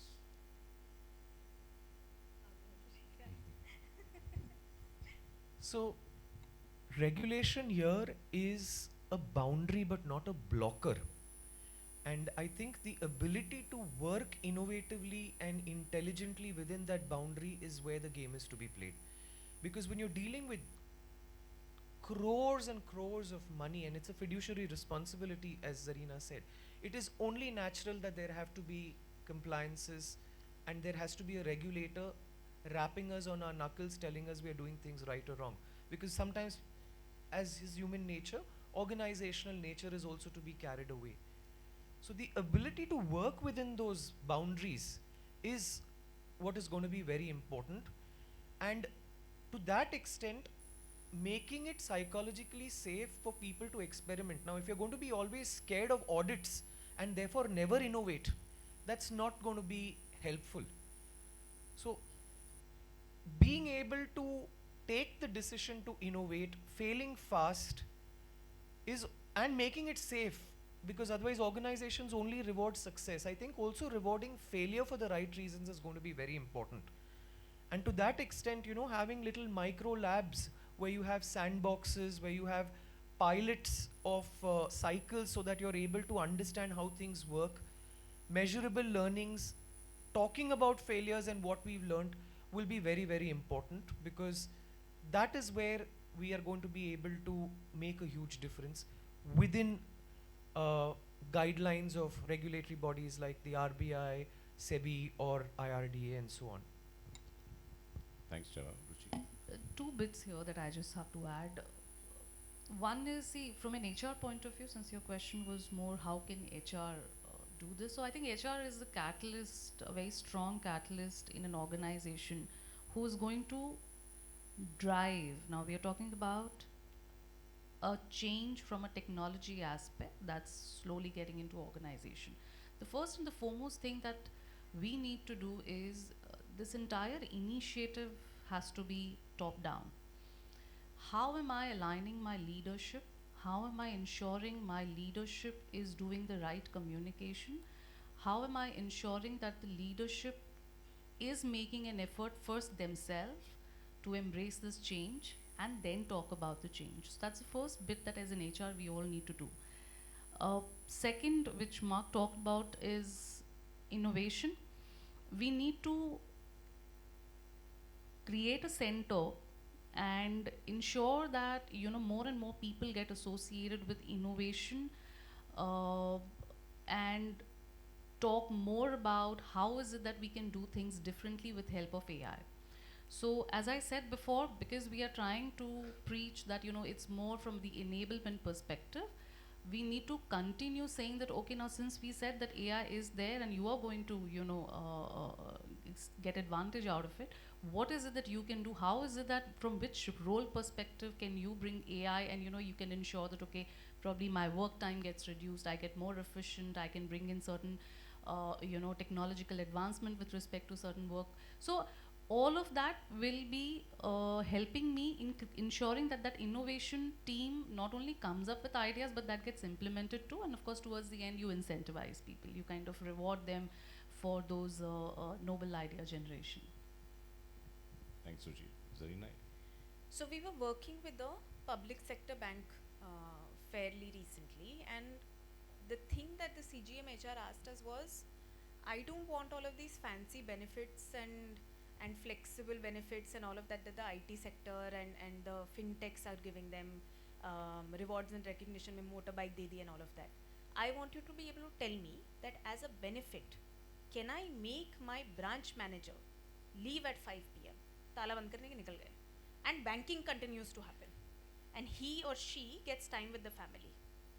And that's the level of innovation that entire, and we've been talking about this balance between tech and human, the reverse, if I can call it that work life also continues to, should be a board priority in that sense, that all of this technology and all of this skill set, how is it allowing me to have that time on the balance side to be able to give me time to do all this upskilling that I'm talking about as well.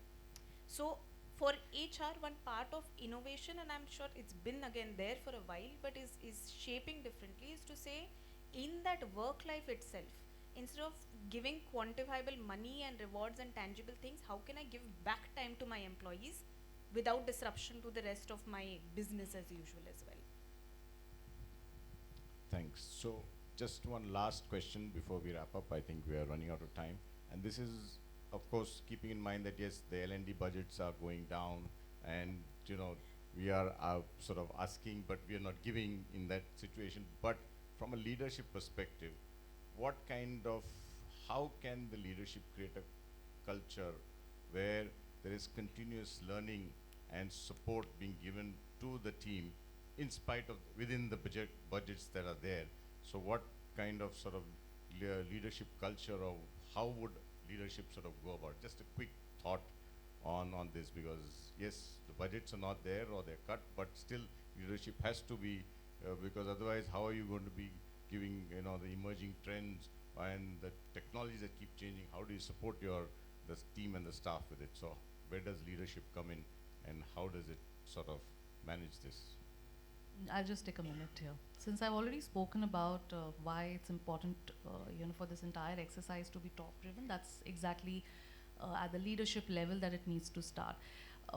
Before we even talk about leaders getting into it, I think the entire analysis needs to be done before we start, any organization start on this initiative, is where are we and what exactly we want to do and where we want to reach, right? So once this is done, that is when the leadership needs to take the entire ownership of ensuring that yes, we will make this happen, and it will start from us. So it's very important. I think they are the most important role player here. Thanks. Trevor, any thoughts? So I think the shift here has to be collective, and the movement has to be from knowledge to judgment, because that is where we collectively have to learn the ability to judge. Like we just spoke and we heard, we need to know where to go, and we have to collectively take that call. And therefore increasingly we are going to see a shift towards social learning. Now it does two things. In an organization, when you have social learning, leaders are choosing to surface their vulnerability by saying they don't know it all. But they are also taking up that vulnerability responsibly by saying, let us learn collectively. Teach me what I don't know and I will teach you what I know. So we are only going to see a huge uptick in terms of reverse mentoring and through the social learning route, where there will be a lot of focus on peer pods, peers coming together, working collectively on solutions, hackathons, fireside chats, collective marathon sessions on how do you debug, decode, demystify, so on and so forth, where people do not feel embarrassed, guilty, ashamed, or judged for not knowing. Because the answer will come through the collective vulnerabilities of people saying we don't know, but the answer will lie from somewhere. When we all come together, we say we don't know and we are willing to explore. And that is where I think leadership has to play a very important part, because it cannot be where the leader says, I know where I need to move as an organization, now it is for you to figure out how to make that cut. Nobody knows. Everyone is in this game together, and when a leader and an organizational leadership is able to bring that safety and that sense of openness towards learning, I think the organization starts to change. Zarina? Just to double click on what Mark said, a large part of it also, and I touched upon this right at the start, that entire democratization of learning. If you don't know something and you want to do it in secret, also you should be able to, so that tomorrow when you come back to the table, you know it. And that ability is the other part which a lot of organizations are allowing for. So that, because you're working in an environment that is so fast paced, there is no way you're going to know everything on day one. So that ability to do it on your own, at your own pace, and then come back to the table saying, now I know it, or at least some amount to be able to give some input, is the other sort of aspect that leaders also need to be opened to sort of doing in these kind of organizations. Thank you, Zarina. Ladies and gentlemen, I think we've had a very, very insightful discussion. I think we could probably go on and on, but yes, we have a time constraint. So thank you very much, Trevor, Ruchi, and Zarina. We've had an absolutely excellent panel discussion. And I think one thing that we could sort of take away from here is that nowhere is there a threat in terms of where we're looking at jobs. It's an opportunity. And we are talking about the right balance between machine and human. It's everywhere the human element is prime. So I think when we are looking at the future work in BFSI, the opportunities, threats, I don't see that one should look at it as a threat from a threat to oneself. It's basically an opportunity to learn. And in fact, 1990s was a great example that technology does not diminish human potential. In fact, it amplifies and it provides organization and the people to adapt. So today's wave that we're seeing of AI and machine learning is all about us wanting to adapt, and things will move on. I mean, I don't think anyone is going to lose their jobs. We heard about that, it's going to be an enabler. We have to be enablers. Technology has to be an enabler. If you look at it from a point of view of that, is this something we're going to fear? Well, then onus is on us. I mean, learning and development today, I think we heard about that the initiative has to come from us. And that's one way of sort of retaining your space, because if you don't grow, you're not going to sort of remain. Technology is moving very fast. But one thing is also very clear is that there is a very huge trust element. I think everyone touched upon the fact of trust. And trust is human. I mean, the trust is not a machine. Trust is human. And that element is very, very important. And I think this is something which, Rajiv, in your talk, you talked about something that emotional intelligence is going to be important. I think each one of them did touch upon that at the end of the day, irrespective of whether it is, a machine that is, going to be governing things, there's a human element, but over and above that, it's emotional intelligence. I think at the best of it, I don't think even if you replicate in a machine, the emotional intelligence that we as humans have is finally going to, really run the whole play for us. So I think with that, we conclude this session. We have a few minutes, I'm told, for question and answers, one or two maybe. So if there's anyone from the audience who wants to have a questions for our eminent panelists, please do raise your hands. We have time only for one or two questions, I'm told. Any questions from the audience?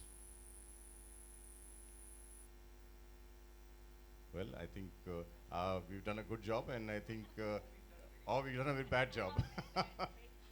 But anyway, thank you so much. I thank each one of you very much for coming, and I think you really gave us a big insight into what you all do and in your entire in the space of BFSI. And I think the audience has learned a lot. I thank Vidya Lankar. I thank all you students and all the esteemed industry leaders who are sitting here and faculty members. Thank you so much for an opportunity for having this discussion. Thank you.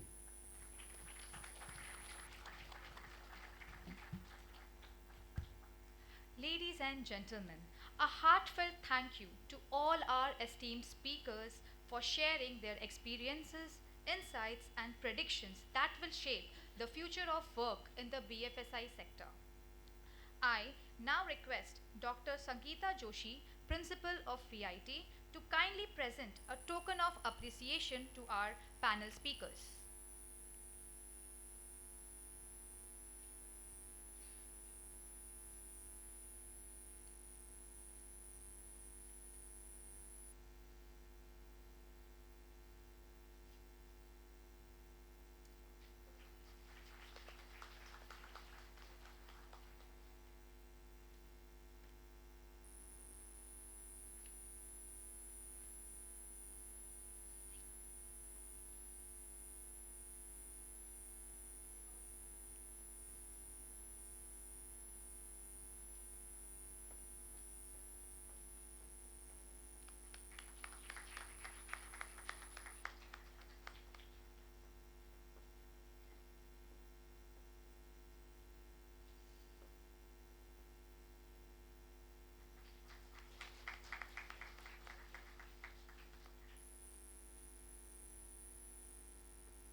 Ladies and gentlemen, a very good afternoon to one and all present here.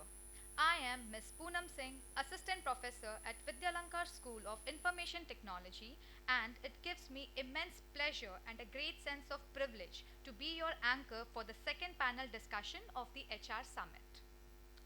Technology today is not just an enabler, it is the heartbeat of transformation. As we step deeper into an era shaped by cloud computing, artificial intelligence, automation, robotics, and intelligent systems, the future of IT is being written in real time. And this panel is all about decoding that future. So now, let us move into our much awaited panel discussion on coding the future of IT in the era of cloud, AI, and automation. Allow me to introduce our distinguished panel speakers. Our first panel speaker is Mr. Abhishek Agarwal, Head BFS Delivery India at Tech Mahindra.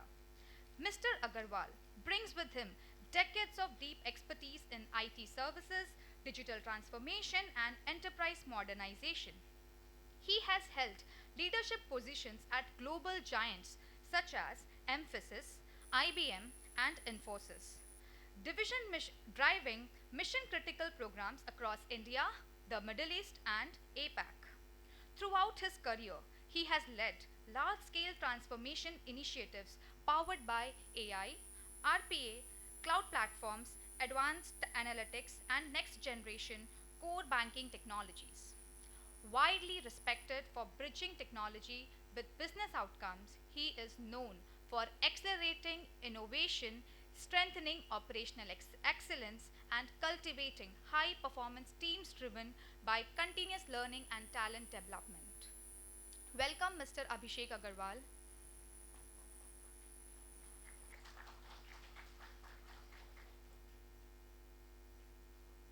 Anyways. Next up is Mr. Prasad Kulkarni, National Head, Sales and Business Development at Reliance Communications Limited. A telecom and process industry veteran, he brings over 31 years of diverse experience spanning enterprise voice, global data connectivity, international service enablement, data center hosting, cloud services, banking technologies, and process automation. Mr. Kulkarni has worked closely with top corporates, OTT platforms, MNCs, SMEs, and global service providers, building technology solutions that have transformed the digital capability of organizations worldwide. He is also academically inclined as a visiting faculty for technology and networking domains at leading institutions and is an accomplished writer with articles published in the Economic Times and other reputed platforms. Welcome, Mr. Prasad Kulkarni.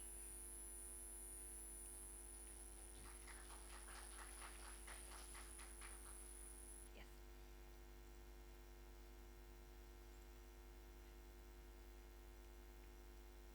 Next up is Mr. Sunil Bhatia, Associate Partner, BFSI at IBM India. Mr. Sunil Bhatia is a senior business leader with over 28 years of experience in sales management, consulting, partner ecosystems, and strategic technology transformation for the BFSI sector. His core strengths include consultative selling, contract negotiation, digital transformation, cloud solutions, AI driven modernization, and enterprise security for major banks and corporates across India and South Asia. He has worked with world leading organizations such as FIS Global, Pitney Bowes, Cisco, Hewlett Packard Enterprise, Thomson Reuters, and many others. Mr. Bhatia is also a recipient of prestigious awards, including recognition at HP's Global Chairman's Club for Sales Excellence. He holds an MMS in Marketing and a Bachelor of Engineering, reflecting his strong foundation in both technology and strategic leadership. Welcome, Mr. Sunil Bhatia.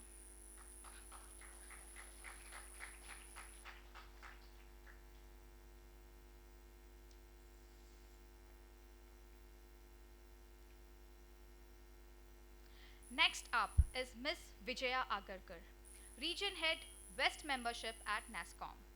Ms. Vijaya is a seasoned leader with over 25 years of experience in member engagement, strategic partnerships, and technology ecosystem development. As Region Head, West Membership at NASSCOM, she drives collaboration across IT services, GCCs, startups, BPM, and SMEs, while reinforcing key industry initiatives. She has held multiple roles at Tech Mahindra, Accenture, and Capgemini, along with global experience across France, UK, Middle East, and Southeast Asia, earning multiple awards in sales and management. An electronics and telecommunications engineer, she remains deeply aligned with the tech sector she passionately represents. Welcome, Ms. Vijaya Agarkar.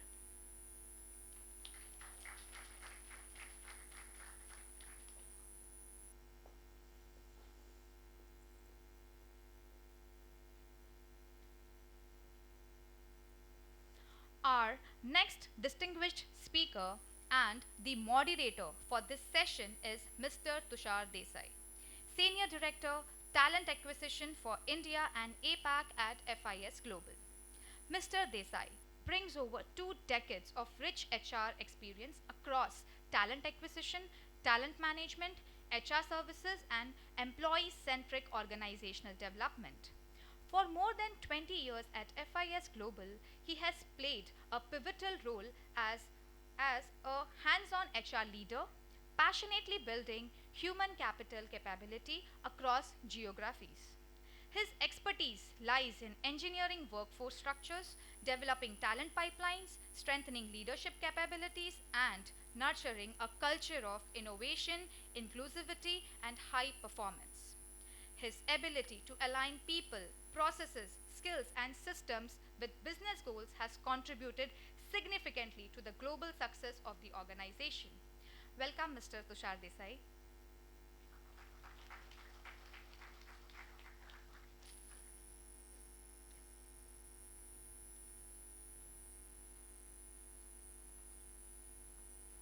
Thank you to Vidyalankar,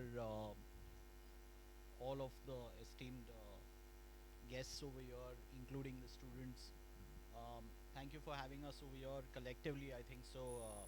The group over here represents almost 150 years of experience. I am privileged to actually be the moderator for such diverse and deep experienced professionals, right? Without any much ado, one of the things that we had kind of decided as a group before we could start off this panel discussion was to have very lively audience engagement, right? One of the things which I possibly saw in the past panel was,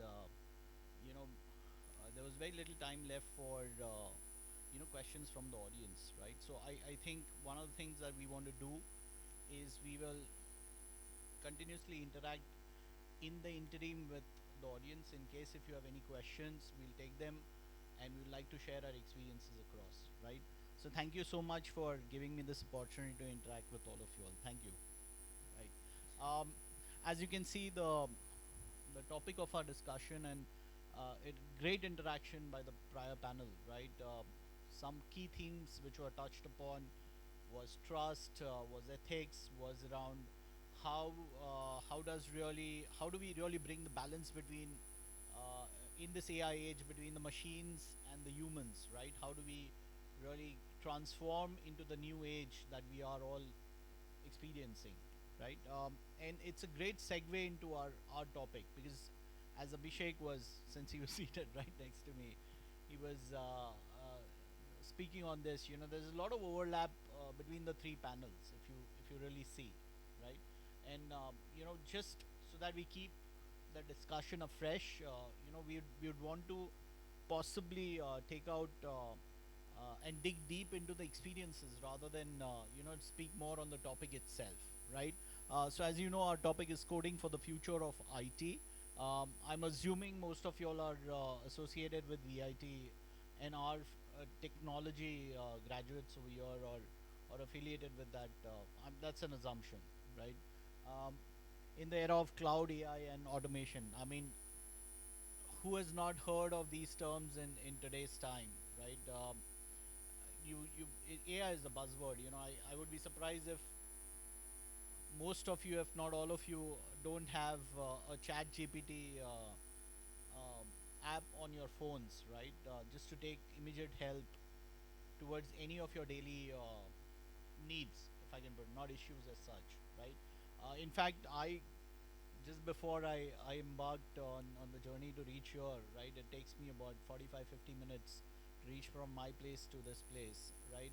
I kind of quickly use the help of ChatGPT to possibly help me with some of the questions for today's for today's session, and it should really help us because I was amazed with what I really found, right? So first question to the panel, right? And if I can start with yourself, right? And obviously everybody else can contribute, right?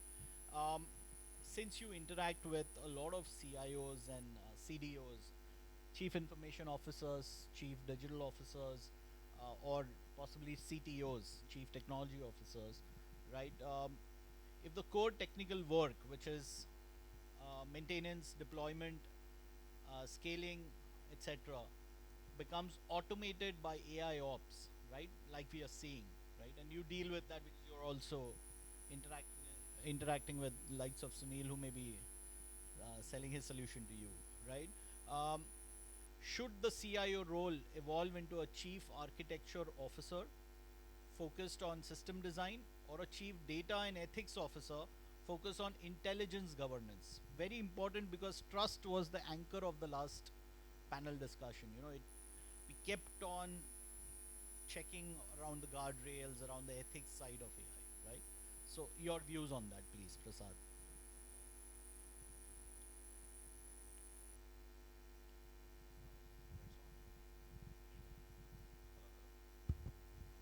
Hello. Yeah, thanks.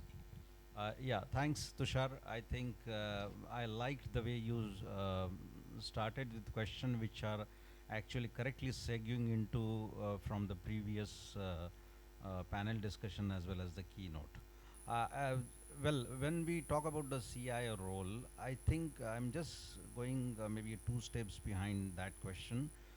Essentially, when we talk about AI today, or the roles that are required to be redefined, etc., we have to look at the two types of architectures that need to be handled. One is at the front end and one is at the back end. When we talk about front end, we are essentially talking about the workflows, right? So when we say, I don't know how much time we have. I'll just take a little more minute. Essentially, when we talk about the front end, that is the workflows, there are again two ways of approaching the AI challenge in the context of that front end. One is a very lazy way.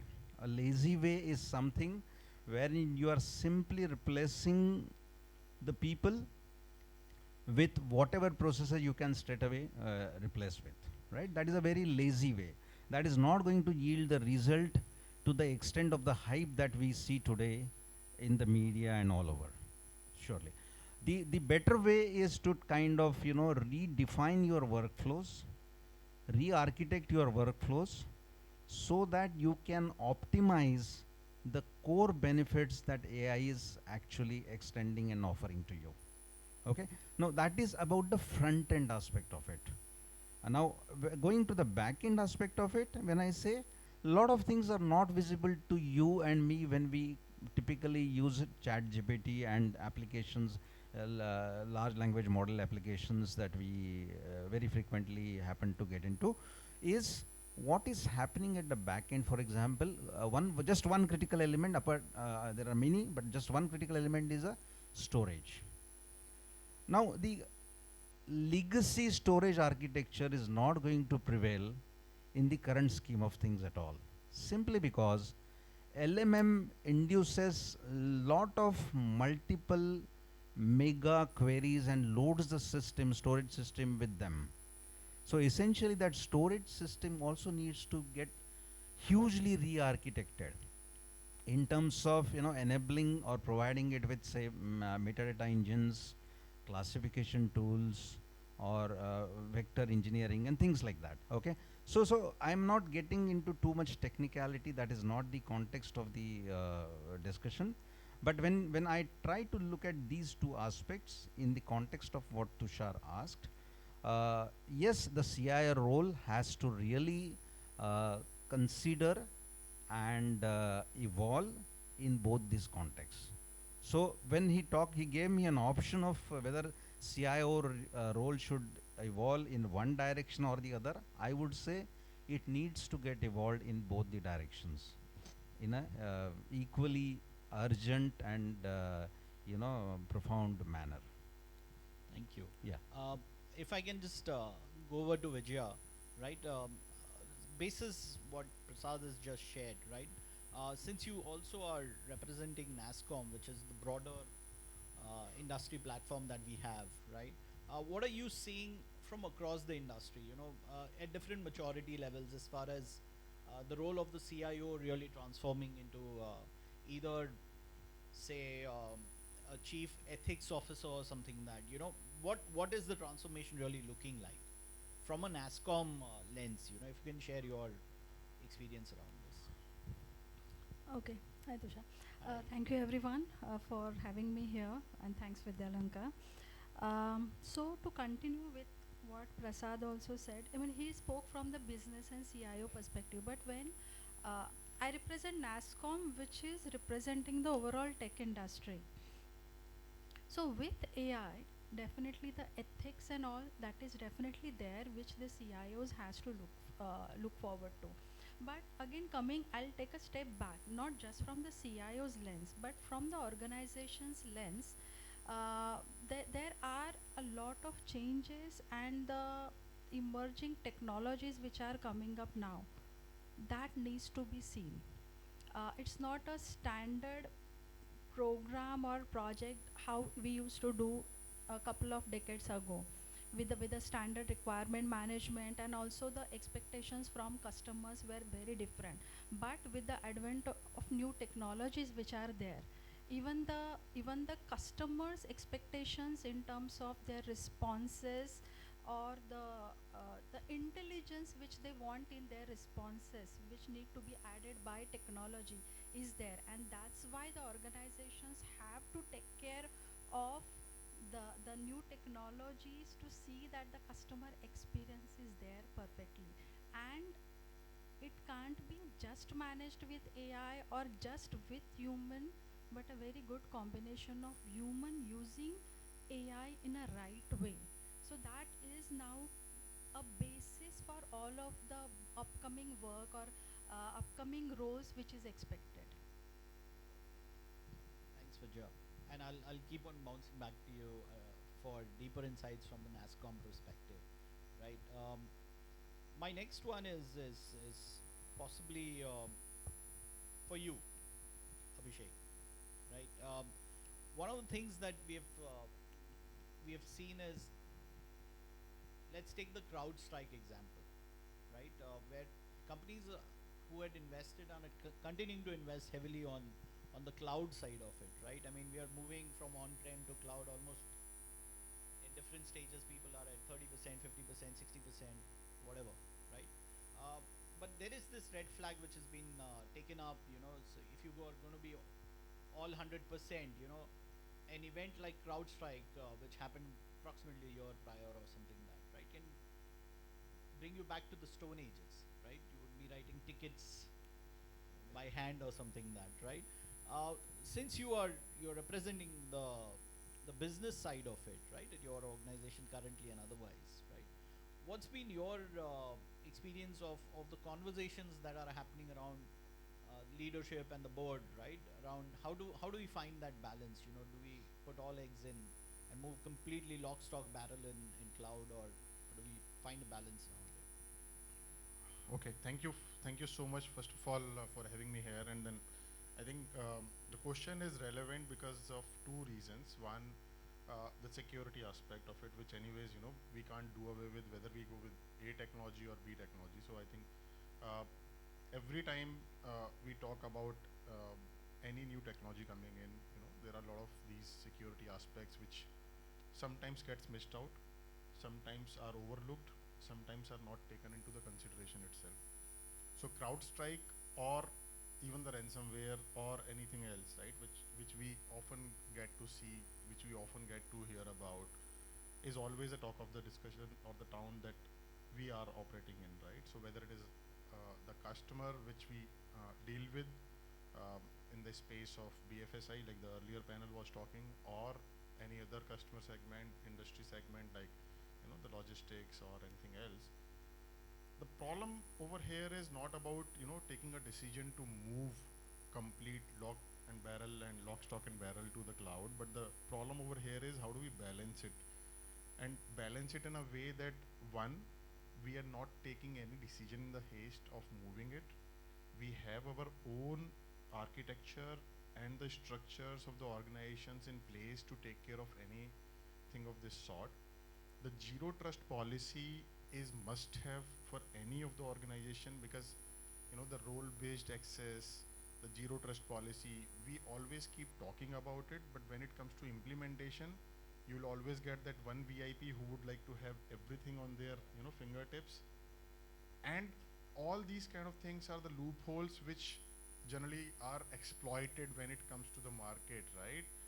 And CrowdStrike or the ransomware of the things are not something which is happening from outside actually. It is somebody from the inside of the organization who has not taken care of the stuff which he or she was supposed to take care of. They have exposed their data. They have been to an international site without even taking care of the VPNs which are provided by the companies, or they have actually accessed any of the sites which they were not supposed to access. And it happens to a lot of people, right? So the idea is not about, refraining from, moving ahead and exploring it. The idea is around, how do we balance it out so that we have a equal emphasis on the security aspects of it. At the same time, we move forward and leverage all these latest and greatest of the technologies which are coming into the picture. Because obviously, you can't do away with what we are seeing in the market, but definitely you can prepare yourself to embrace, the new technologies while keeping a balance in the risk appetite that we can actually expose ourselves to. So I think this is how I'll keep it. Sure. Does any of the panel member want to add on to this, Sunil? Because I have a follow-up question also on that, and I would want to bounce it off to you. But if you'd like to possibly contribute more on that. Is this okay? So I had certain pointers to what the first question you had. Of course. The evolution of The CIO. right. So I think I would say the tipping point has been that a CIO maybe 5 or 7 years ago used to depend on multiple people for data points. Yeah. Very realistically. Now with we have systems, we have where you just pointed out on your phones itself. Yeah. Your ability to take decisions becomes faster. Yeah. But uh, now comes the point of taking a decision which is appropriate to the environment is something which is most critical, because AI basically is technology. Technology, what I see, is either black or white. There is nothing in between, and that's where the role transformation is critical. And the CIO, as I said, AI comes into play. And AI, I'm just doing some demystification. I have some my own nomenclatures which I follow. So AI is artificial intelligence. The intelligence is injected from IQ, that is intelligence quotient as we call it. But the human part of emotion doesn't come in an IQ. So that's why I say an AI has to be in combination with an HI, HA and HE. HI is human intervention, human emotion, and then human augmentation. So these three things sum up to making the CIO's role more relevant in the current scheme of things, rather than if you just allow technology to just take all the shots or calls. I think that makes a lot of difference. So that's why I think one pointer which I just wanted to add to what Sir just mentioned earlier. That's what my observation was. Thank you. I have a follow-up question for you, Sunil. Historically, IT spend, and obviously I'll come to Abhishek and take your views as well with you on this one. This is a very critical one. Historically, IT spend has been on capital allocation or capex on hardware, right? Building data centers, and Google has just invested a lot in the Andhra capital, Vizag, right? Today, the choice is between buying cloud services on an OpEx model, and investing heavily in internal AI/ML talent, something that we are doing and possibly doing, right? To build proprietary solutions, which allocation path, external services or internal intelligence, presents the greater strategic risk or reward over the next 5 years? Let's bring it down the next 2 to 3 years, if not 5 years. All right, that's a good question.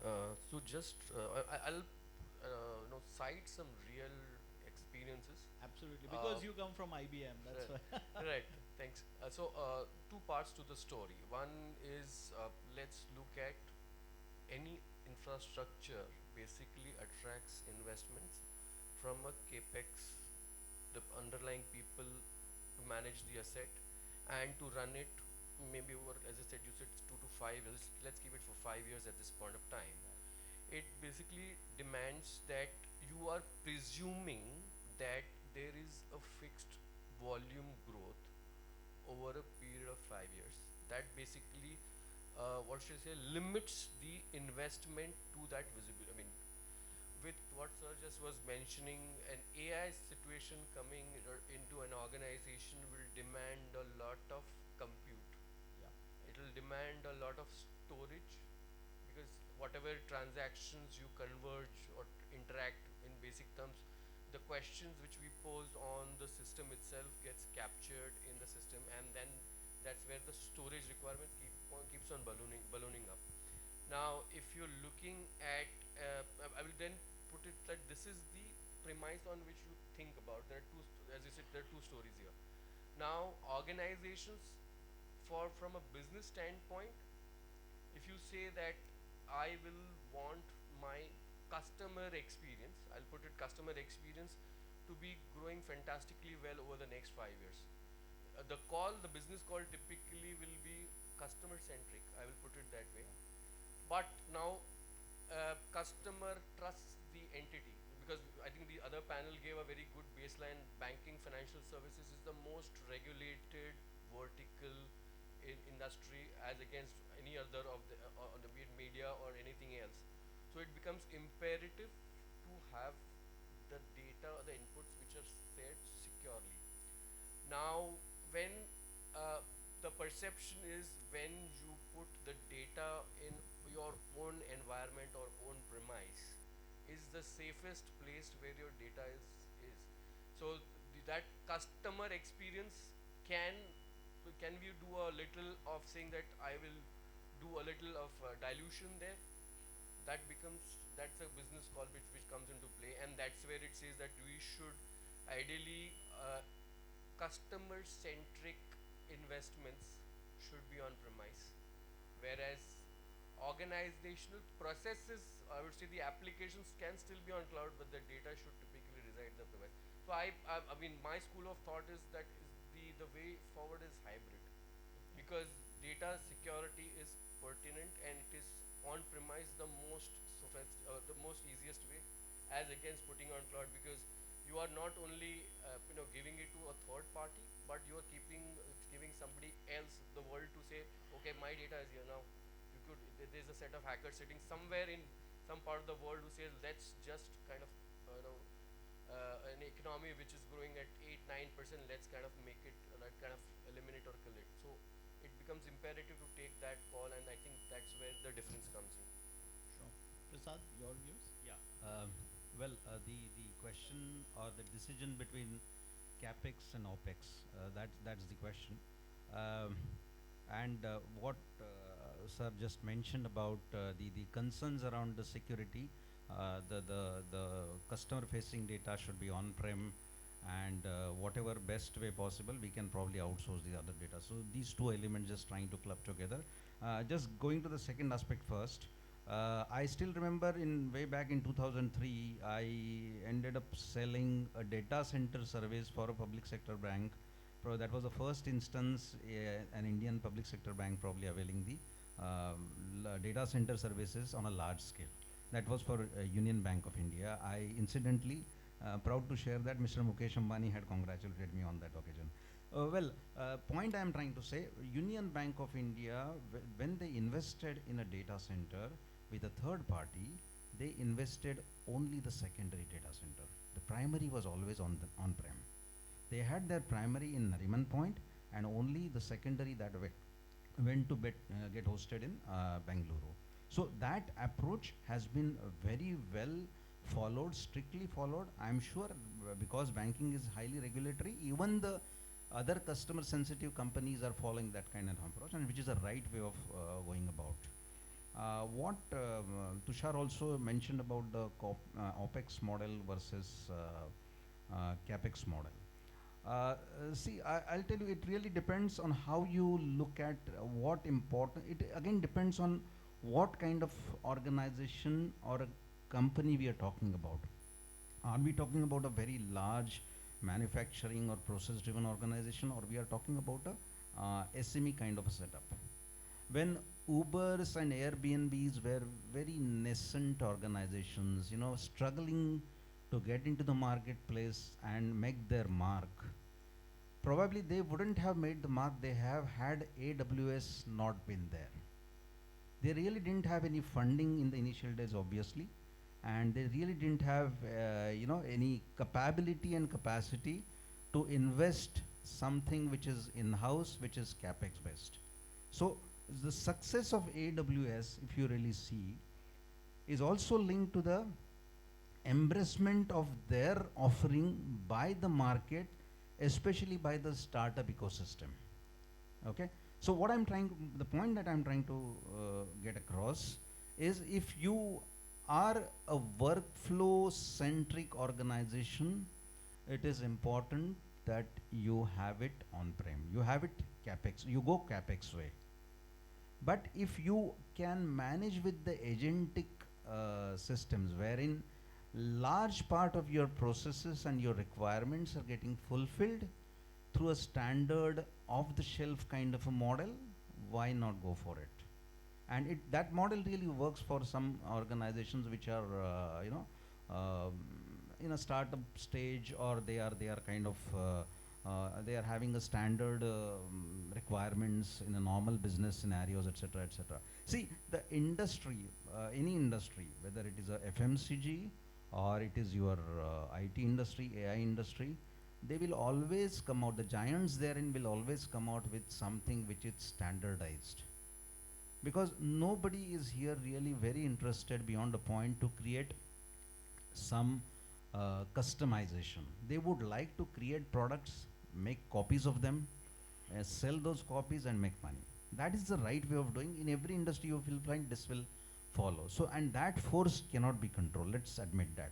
So one should make the most of both ways, and it really depends on which space you are sitting. That would decide whether you will go only capex way, only opex way, or a hybrid of the two, or initially you will go with the opex way, eventually will migrate to the capex way. Okay, so Uber is incidentally, when they were really big enough, Hyderabad based account, they were we had sold them some services, some toll free number, etc.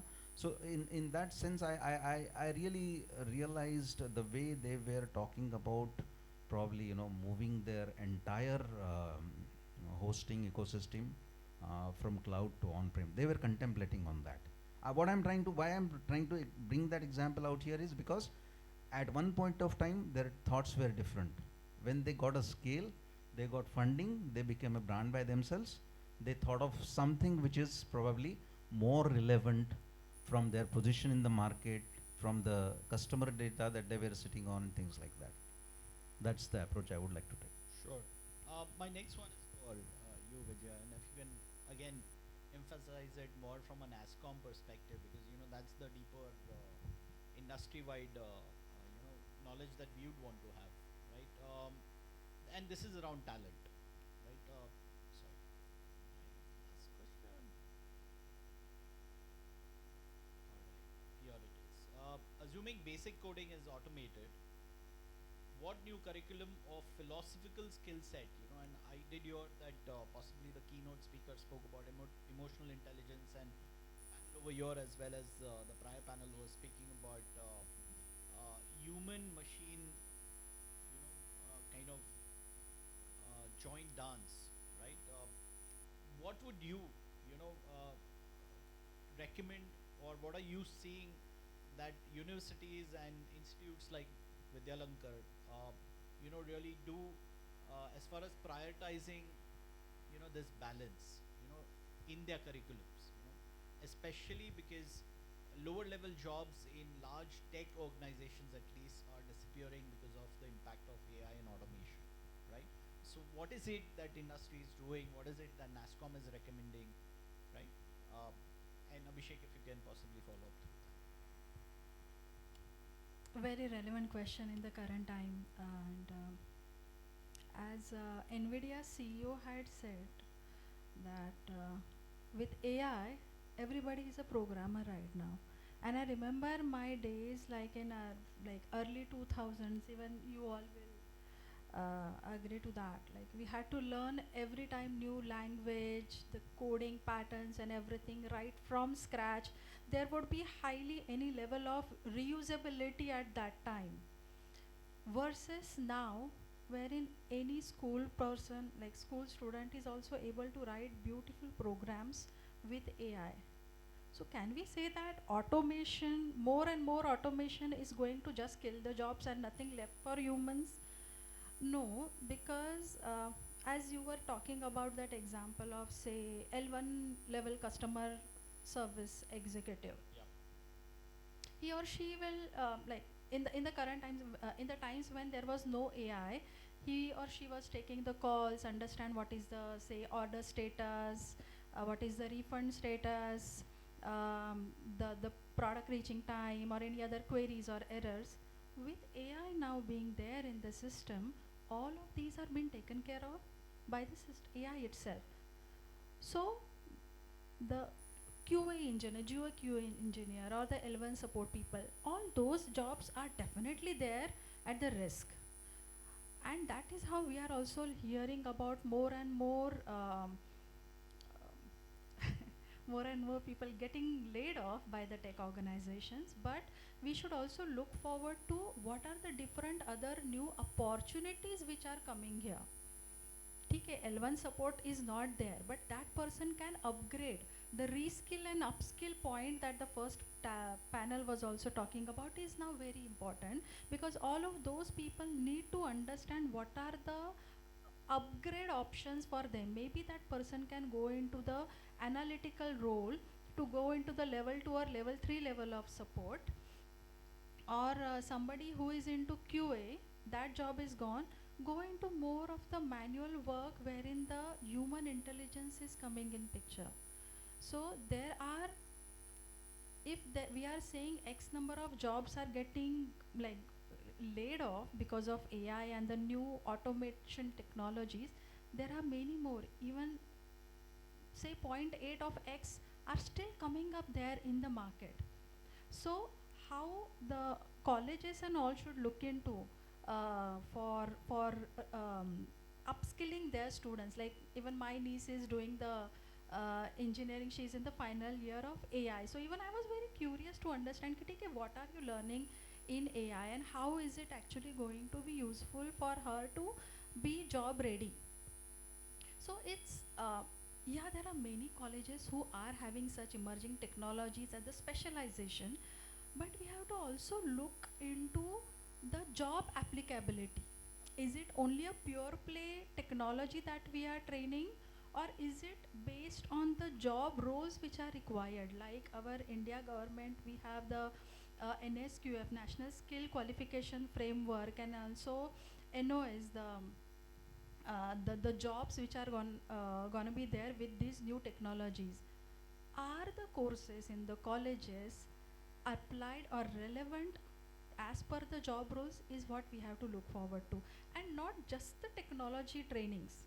As somebody in the first panel also talked about, the professional skills or the behavioral skills are very much important, which not many academias are taking care of. For example, Java, AI, cloud and all, सब कुछ आता है, but does that student know how to get smoothly gel up in the corporate environment, how to take care of the problem management or conflict management, what is design thinking? So all of these aspects are also very much important, which the academias can think about adding to their courses. These may not be the compulsory courses, but some additional rewards can be given. The point credit basis should be there in the academia, which can also encourage those students to go for more trainings from the job perspective, job readiness perspective. Sure. I'll just bring it on to you, Abhishek, because you possibly represent and are a leader for a large workforce, right? So obviously, right from the entire employee life cycle is your responsibility, right? One of the things that we are seeing very clearly in large corporates across the board is the ability to use AI, right? AI fluency in the entire workflow itself, right? Even with current employees, right? How has your organization, or what is your experience otherwise as well, right? Around people using AI not just as a helping tool, right, but really to do creative stuff, right? Especially because this is a very critical question, you know, and if you can give me from this nuance, right, that we are using AI today towards, you know, possibly enhancing the output of what we want, right? But if we continue to use that, say for the next 5 years, because 5 years is the benchmark that we've kind of kept, right? It's going to be self-deprecating also, because the AI is finally reproducing from LLMs, right? And you know, it's the same, how do I say, the same material just you know, reproducing again and again, right? What is the risk that we have? You know, what is the risk that you see, real-time business risk that you see as a people leader right now? So I'll just take a step back before answering this question. Okay. So first is, you know, on the previous one which you asked for, right? See why we actually are into this field. I think the one question which generally is left unanswered when we are in academia is, you know, why is there a job in place first, right? The job is not in place because it has to be in place, but it is because there is a problem which is to be solved, and the problem is a genuine problem for that kind of business that you are getting into, right? And if that problem can be solved by a L1 person, for example, you'll go out and we'll get the L1 person. If that job can be automated using a technology like RPAs, which is still prevalent, right? Which is where the third part is on the automation, or, you know, there are a lot of automation tools in the market. You'll go and get the person with that skill, or you will train that person for that skill, right?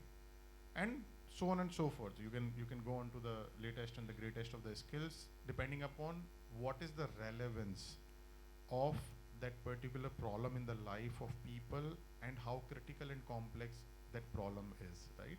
So technology is only an enabler, whether it is AI or automation or cloud. At the end of the day, the job is in place because there is a problem to be solved. You talk about Zeptos of the world. I don't think so. People have written them off, you know, when they launched it for the first time, that, oh, who the hell needs the grocery in 10 minutes, right? Ambulance doesn't reach even in 5 hours, 4 hours, 3 hours. And in Mumbai, I can't even tell you, what time it can take. But then today, everybody is in the race of launching those 10 minutes, you know, groceries to lifestyles to, you know, beauties to everything.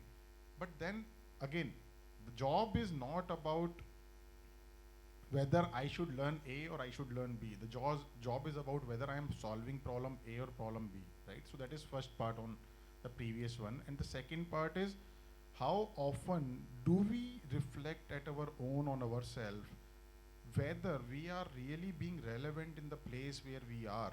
The jobs are not getting lost because of, you know, anybody else coming in and telling you, boss, sorry, you're not required. It is because we ourselves are not doing that checkpoint on us, whether we are still relevant in this field of what we are operating in, right? So I remember a person coming back and telling me, you know, there are no logistic related projects and programs in our organization, which I was representing previously. But the person was very good with the common sense, and I'm telling you, the common sense is very difficult to find these days, right? So that person was very good with the common sense, and I proposed him to start exploring one another area. And after 3 years, I get a call surprisingly from that person, and he says, sir, this is wonderfully doing well because I was able to implement a program in insurance space, despite being from a logistic space, which is entirely different from what we do in insurance. So the point is whether we are checking those relevancy in ourselves, and if we are not, and if we are not upgrading at our own, then I think there is a risk. And that is where I'm now coming to what you have asked for. The question is, you know, how as a large organization we are taking care of, you know, our people and how they are, you know, being relevant. So I think there are these checkpoints which we keep doing, right? And that's why I've given that example of why we moved this from logistics to insurance, is because we keep doing those checkpoints, and it is actually a responsibility of the people managers for these people to keep doing those checkpoints, and there's higher ups to the higher ups and to the top, that there are those career conversations, there are those checkpoints in place which keeps people informed about what is happening in the market, what is coming up across, and where we see the things are moving. So we as an organization, for example, right? So recently, I'm sure if you would have heard, and I think you would anyways know, Vijay, is this India AI mission, right? Which Tech Mahindra is also part of, right? And we are creating something which is like a LLM, and we have been the first one who have created this Indus AI project of ours, wherein we have created this LLM on multilingual model. And then the thing that we are doing right now is to get our people hands-on onto the agentic AI platform Orion that we have recently launched, right, with the NVIDIA. Now, why we are doing all this is because we know that things are changing, and things are changing rapidly. If we do not enable our people, if we do not do those kind of checkpoints, the people will obviously start getting lost in this entire, circle of automation to cloud to AI to blockchain and so on and so forth. So you have to keep them relevant, so you have to invest in them. And at the same time, the second part was about, whether I am doing my own checkpoint as an employee. So that is equally important, because if I'm not doing that checkpoint, and if I'm not being part of all those kind of initiatives, I'm anyways losing my relevance, and I would be very much in the kitty of being, shown the door when the time comes in. So I don't want to see those people, wherein they have not been keeping the pace with the things which are happening, and they are happy with, what they have been doing. And I keep telling this to my team that, somebody who has been riding a bicycle for 30 years, can't be said, you have become now pro, right? Because at the end of the day, it's only a bicycle that you have been riding, that too, the same bicycle that we used to have at Atlas.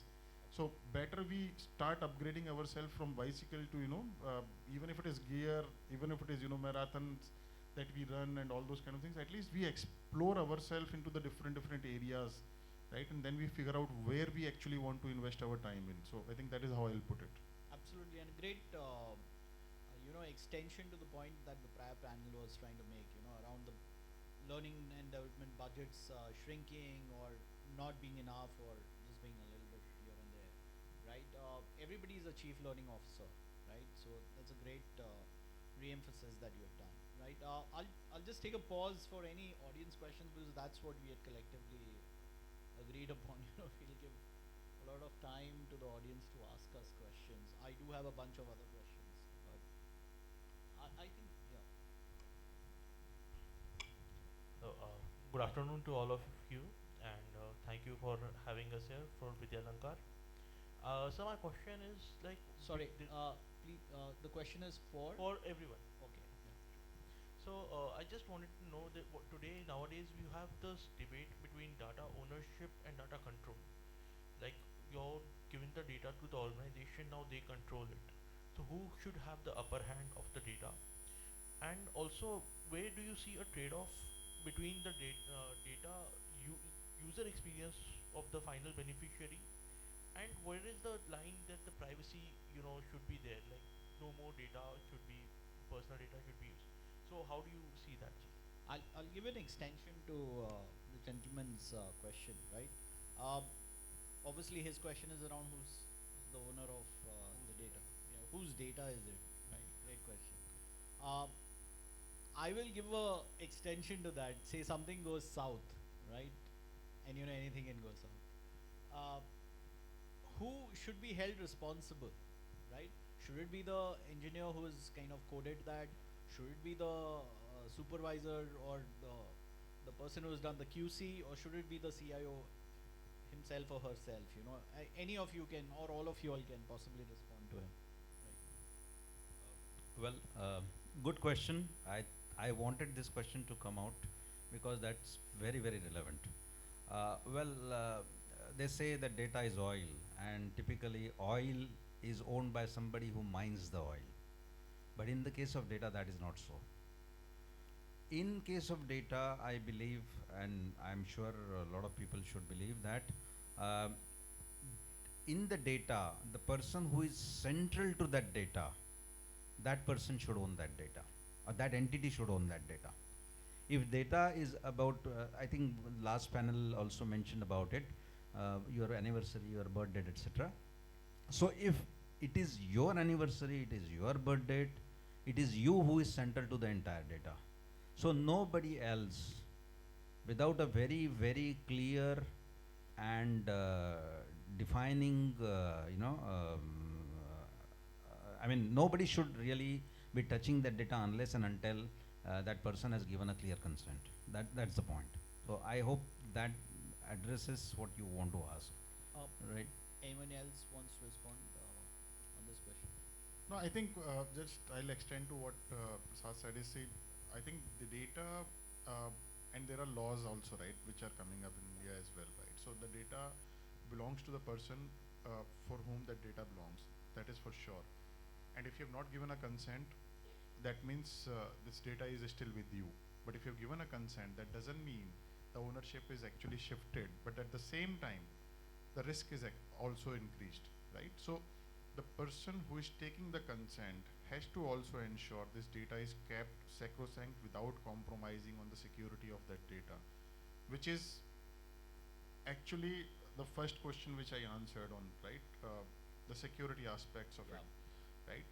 Recently, there are a lot of big organizations which has been in news because of the data being, leaked, hacked, whatever. So you can't blame any one person for any of these leakages. Actually, it is an ecosystem which has to work together to ensure the data is actually kept secured for anybody and everybody, whether it is my personal data, whether it is organization's personal data, right? Because everybody has some or the other access to somebody else's data in today's world, right? So you might be using, a lot of such informations of your, peers, your colleagues, your student friends, so on and so forth. How do you share that data? Because I remember, a lot of people using those ID cards in old previous days for the corporate discounts while they were in the colleges, right? And those visiting ID cards were offering you like 25% discounts on pizzas and so on and so forth. But at the same time, it was also having your personal mobile number, your personal email IDs or the official email IDs, which was actually being used and processed by people. So you choose to use that despite the person is not giving you the consent of using it. Correct. So I think that's where the entire line is, right? So where we choose that line to be drawn is actually on us. So if we choose to draw that line by saying no to sharing any of the data, and we make our systems such that, again, going back to the zero trust policy, so nobody touches those, and I think this is where we have to all collectively ensure that the data is being kept, for the purpose that it has been collected, and it is safe. Thanks. Yeah, any other question for this? Yeah, please. Yeah, I would like to talk about the Niara Energy case and what's your perspective. We have one gentleman, Mr. Bhatia from the MNC space, and we have Mr. Kulkarni from the Indian corporate space. So I would like both the perspectives here on tech sovereignty. Had Niara not used Microsoft services, or maybe used Arcom services, would they be better off? And what are we doing to provide them a complete suite of services like Microsoft does? That would be my question to you, Mr. Kulkarni. And Mr. Bhatia, my question to you would be, you are an Indian, your heart beats for India, but your parentage is from the US. Now, how do you then take a call as the India head of IBM to abide by the US regulations or US orders, or do the right thing and stand by India? Tough one for Mr. Bhatia, I would be very honest. Just to reiterate what you mentioned, the Naira case, had it not been handled by the existing service provider and gone to some other service provider, would there have been no chaos? That is what you're asking. Well, nuances, I have not really gone into that case, but point is relevant. Would other service provider, had he made a difference? Possibly, yes. Certainly he would have made a difference, either for the better or for the worse, but difference would have been there. Because if you really see in the space that I operate in, essentially my current operations focuses a lot on data centers, and I come across other data center operators also for various reasons, for understanding joint communication, etc. I realize that the deployments and the capabilities. For example, once a data center talks a lot about something called as a PUE, power utilization, factor. So that factor differs heavily from maybe 1.1 to maybe 2.5 across the organization, and it has got severe implications.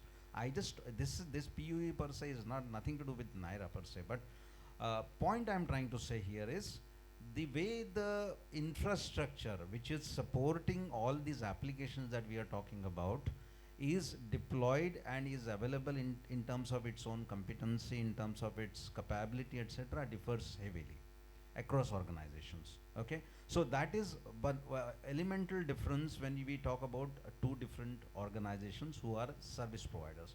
So definitely this difference is going to play at some point or the other, and the problem that happened, as I said, it would have probably not been as bad, or it would have been even worse.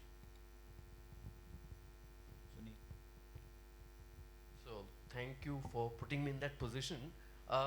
Maybe we'll just have a kind of a conversation here. Head of Microsoft globally, head of Google. So do you see some trend? But sir, to be very honest, and people may choose to disagree with me, but we are having a conversation here. Sure. I don't consider them Indians. They would have renounced their Indian passports long back. No, so let's look at it. So to do business in a particular fashion, you are governed by guidelines. So it doesn't make any difference if it's I'm in this part of the world, I'm in South Asia, I'm in Europe. So that consistency of doing business, a process remains identical. We are also governed by those laws which will, I'll tell you very fundamental things which may surprise a few people, is that at IBM, we are, when we interact with public sector entities, we cannot even, we are limited to spend not more than $50 even for taking them out for lunches or dinners. Absolutely. Tushar will agree Yeah, to yeah, this. So it is that maybe, on the brighter side of it, you're right, MNC, but we are governed by those kind of basic ethics which we signed off on a quarterly basis. We have what we call as internal ethics assessment tests, in terms of saying that if you are exposed to this kind of a scenario, how would you respond, and basis that you typically get credited and scored on a quarterly basis. So I will say you may perceive it as it's an immense, but fundamentally the way you do business is ethical. You need to stay with that, and that is where most of the scenarios you'll say. You may find interesting if you do a comparison with not an MNC company, you may find some differences where there might be a certain Indianness which will come into play, but where we are governed strongly by the global ethics across, so it doesn't work. Final point is, even the CEO of IBM is an Indian, so I just let you know that. So that trend is across. There is nothing like, maybe because what I see as an individual is that US organizations see a lot of that kind of culture inbuilt in most of the CEOs as Indians. Maybe they would have left their passports or something, but that culture which we take to that part of the world is appreciated, and that is generally brings them to that positions. So that's my personal viewpoint. And I can just may I just extend this question? Please. Your personal view and not as the head of IBM India. Do you think Niara was fairly treated by Microsoft? One. Two, has it impacted your business? Have Indian corporations would probably trust Arcom more than IBM for their enterprise solutions? Is the perception, has the perception changed or the comfort level changed of Indian corporations? So he's put you on a spot. But you know that sorry about that again. You know, that's all right. That's all right. But the disclaimer over here is you're still representing IBM, right? So even your personal views can be attributed over there, right? So you may want to balance that out, you know, when you're replying to that. It is. I'll put it. It is could have been handled differently. That's first. I mean, the way it was, the transaction was taken care of was not, could have been done better to avoid scenarios which arose after the shutdown. And you are right, but it's like no two MNCs may respond the similar way. As I was saying, so I may be doing it in a particular fashion, my organization will be doing a different organization which I do not represent. I may not be able to know what is their internal guidelines. So it effectively boils down to what is your guidance from top. It may not. I mean, it may have been different. Is my assessment.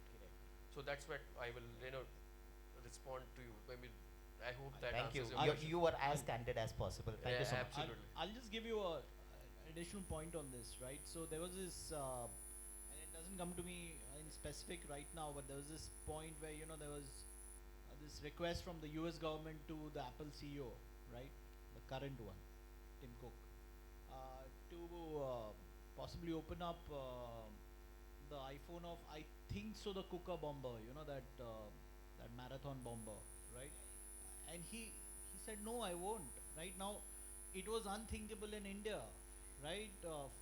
Now I'm putting the hat back on you, right? If it would have been the Reliance Jio CEO or something that, and if the Prime Minister of India would have, or the Home Minister of India would have requested, boss, can you open up this? And if you would have said no, I'm telling you, he would have been branded an anti-national. I'm telling you that, right? So he worked within the ethical boundary of Apple. Apple is known for data security. Apple is known for a brilliant combination of hardware plus software, right? And he said, boss, this is my USP in the market, that's the trust which the clients have on me, right? So I'm not going to be doing that unless you're going to pass a motion in their parliament or senate, as they call it, right? So it all boils down to that ethics side of it, right? So that I'll just conclude my view on this, all right? Anybody else wants to contribute to that? Not the topic. Alrighty. All right. Any other questions? Yeah. Please, Deepa. Yeah, my question, Tushar, is to you because you represent a talent acquisition function of FIS Global, which is a fintech organization, and you have a long service record of almost 20 plus years with FIS Global. So from HR perspective, there is a lot of automation, IT, cloud AI has happened in HR. So give us your perspective as to how much HR function has changed within your organization or in general, because you are authority to comment on it in the era of cloud AI automation, and also from the finance perspective, so that whenever fresher students, they approach organization like FIS Global or in the same league, what kind of competencies they should prepare themselves on, hands-on, so that they are work ready for such organizations. This question is on behalf of all my students because they're eager to learn, know from you. Thank you for the question. In fact, that was my follow-up question for Vijaya. What is it that DASCOM is taking as far as the new skills is concerned, right? So I'll come to that, but because this is more specific around FIS and what we are doing here in HR over here, right? So just prior to coming back into TA, I set up the Global HR Shared Services, right? And that's why it is relevant to this question, right? One of the things that we have done in most of the large organizations of repute, not only in the tech space but even otherwise, are doing is eliminating generalist roles, right? We have completely eliminated the role of HR generalists, as we know, right? And that's what I think my conversation with the panel, the informal conversation was left abruptly before we came up, right? Is what essentially does, giving you an example, pivoting around the generalist function, right? What do we do, right, as generalists, right? What we call as HR partners, not the business partners, but partners, right? Is play a bridging role for the client need with the specialized functions within HR, TA, comp and ben, etc., whatever, right? And if you're going to be putting in a world-class case management system like ServiceNow, we use ServiceNow, there are others also, right? And which have an agent which can mimic a human right from the emotion side of it also, right? And which gives you predictive and prescriptive side also, right? You don't need that, because that's the first window where you reach out for any query, right? So example, you may have a query around, say, a letter request, which most of us need, around a payroll, pay slip request, whatever it is, right? You don't need to go to anybody for that, right? You just log into that system. When is the last time any of you would have spoken to somebody from a Swiggy, Amazon, or Zepto, or anything like that, right? You just go onto an app, right, and do whatever you want to, right? Even the complaint is lodged via an app. It's an Uberized experience that comes through, right? So there's a lot of agentic AI intervention which is happening across all the sub-functions of HR as of now when I'm talking to you. Any of my high volume hiring that we do, right? When I say high volume, it is low skill, bottom of the pyramid hiring, right? Where you don't use simple combination skills, right? It's an agent which is doing it end to end, right? From sourcing, screening, interview scheduling, right up to the offer stage. We have kept the offer stage with us, otherwise even that could have been automated, right? To your specific question, across the board, not only within HR, finance, IT, right? Across the board, right? And I'm quoting what the Salesforce CEO had said last year, right? We are stopping all entry-level hiring, right? So we are not doing that, right? Obviously, right? But the pyramid is shifting from pyramid to a diamond, right? The entry-level jobs are going to be far and few, right? And those are required because, where will you get the next level of leadership? Everything is going to be done by the agent, right? But there is and that's what we say during our campus engagement as well, right? Whether it's VR or otherwise, right? My question to Abhishek was precisely that, right? What are you doing towards AI fluency, right? How is it that you are equipping yourself towards the changing job scenario, right? Don't look at from an IT standpoint, right? Don't look at jobs within testing or QC or something like that, right? That QC part which Vijaya was referring to is now gone into SDET, right? There's programming happening within that space, within the automation plus QC space, right? The DevOps part of it, and you have gentlemen who really are into that business of selling it, right? It's moved up to SRE, right? The CI/CD is now happening at a much different sphere in SRE, site reliability engineering, right? So that's how the jobs are evolving, right? As a student, I would, which Abhishek was alluding to, I would be really invested in absolute AI proficiency in what I'm doing, right? And what Sundar Pichai said, right? You have to learn an adjacent skill along with your primary skill. So if you're in finance, right, you may want to learn about risk, right? If you are in HR, you may want to learn about IT, right? Moderna has kind of merged HR and IT this thing, because your ability to work through a system, even as an HR professional, right, is going to be counted as a plus, not your knowledge and all of it. That's just a ChatGPT prompt away, right? As we say, vibe coding is being contested because whether it's creating more engineers or it's creating more prompters, right? Is it encouraging prompting or really hardcore engineering? So stick to your basics. All the leaders, NVIDIA leader, Sundar Pichai, Satya Nadella, all of them are saying stick to your basics, stats, physics, STEM, all of it, mathematics, all of it, because that's going to really help you crack into the next level of jobs. I hope I've answered from an FIS perspective. Right? Anybody wants to contribute to that? Maybe? I think Tushar mentioned about STEM, so that just prompts me to add, because some time back I had an article on this. Just a minute. Probably it is time that we all need to really shift from STEM to STEAM. That A which gets added is attributed to liberal arts. So that liberal arts is still an arena which is not as much touched by AIs of the world today, and that eventually it will, but that is something which is very central. It is probably is very, very central to what what impact we can bring about as professionals. So as Tushar has mentioned, that you must embrace something beyond what you do. It is very, very critical, and if at all you can get an opportunity, just try to build some kind of a liberal art related skill into your portfolio. That is bound to be of tremendous help. Let me tell you, that is bound to be of a great help, and that is like, if you see the Accentures of the world today, who are they are recruiting? They are also recruiting people who are designing their front ends, the designers. The people who are qualifying from design schools are getting absorbed heavily into these kind of companies.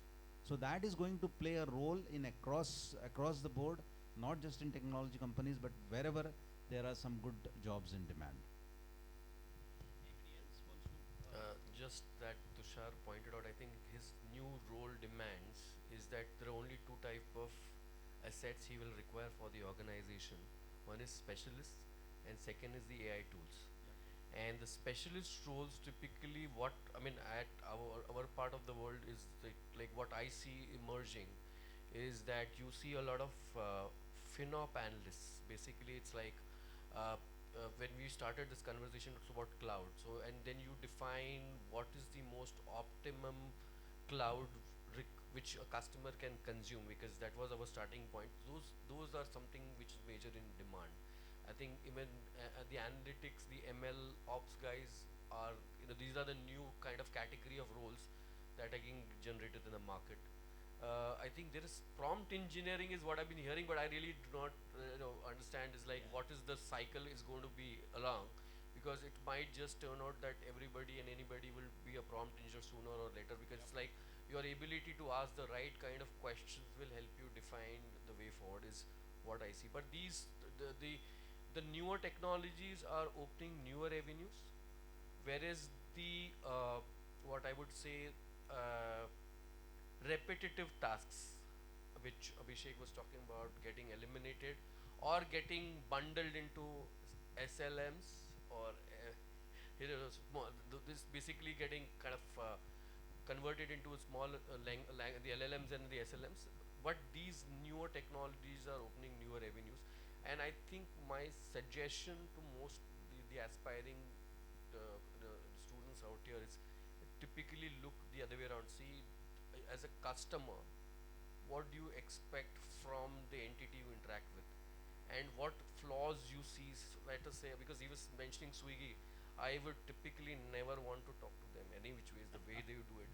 But if you are able to bring about change the way you feel somebody else interacts with you from a technology standpoint, and you can bring a difference, I think that will help you choose your path correctly in this particular space is my observation. Thank you. We almost out of time, but please, any closing comments? Just one point I wanted to add. I know we are short of time, but so the thing is, we're talking about AI. Are we going to lose the jobs to AI? That's the question most of the times we ask. So it's not. We are not going to lose to them, but people who are using AI or any emerging technology are going to take up all the jobs from people who are not using the emerging technologies or AI. So that's the closing I wanted to do. That reskilling and upskilling with any new technology AI था, Gen AI, फिर agentic AI, new technologies will be there all the time. So keeping ourselves up to date with the new thing is the key for us to be always relevant in the market. Sure. Thanks, Vijaya. So I can just add to this because I think that question, while Tushar is the support function, but I am the one who hires. So I can answer that probably in only one word. I think the attitude apart from the technology is what matters most. So if a person who actually can be trained, who is curious enough, who is willing to collaborate when he or she comes on board, I think it's a absolutely yes. But when it comes to skills, it will keep changing, it will keep evolving. So the attitude will define whom we hire. And this is where exactly we are hiring. Either you look at from a entry level roles to the senior most roles. If people are not willing to collaborate, if they come with that fixed mindset, which is what generally the term we use, and they do not really show that aptitude about having the right understanding about the stuff, and willing to learn new things, I think there is no point in hiring those people, because then they will not be relevant after a point of time, as the technology is moving from A to B to C. So I think just keep one thing, which is about how do you look at a problem as not a problem, but explore what actually is to be done to eliminate that problem. And that's where India is thriving as we speak. And we have so many such startups which are doing absolutely fantastic work that we all are proud of. And you will see a lot more coming across as there is a lot of emphasis on innovation and the latest and greatest of the products, which generally people see is only coming from the western part of the world. So I think in near future, with even NASSCOM and everybody emphasizing on bringing a lot of product engineering and the stuff like that, I think the only point I would say is keep the right attitude, be it with the bring it with the growth mindset. I think a skill, if you are willing to learn, this will anyways be changing and evolving. Yeah, Sure. Thank you. Great to end it with curious and collaborative. That's the keywords, right? Thank you so much for your time and sharing your vast experience with all of us. Thank you. Great questions. Ladies and gentlemen, so it's fine, so please stay. Yeah. A heartfelt thank you to all our esteemed speakers for sharing their experiences, insights, and predictions that will shape the future of technology and talent. I now request Dr. Saurabh Mehta, CAO of VIT, to kindly present a token of appreciation to Mr. Tushar Desai, Ms. Vijaya Agarkar, and Mr. Abhishek Agarwal. We have other.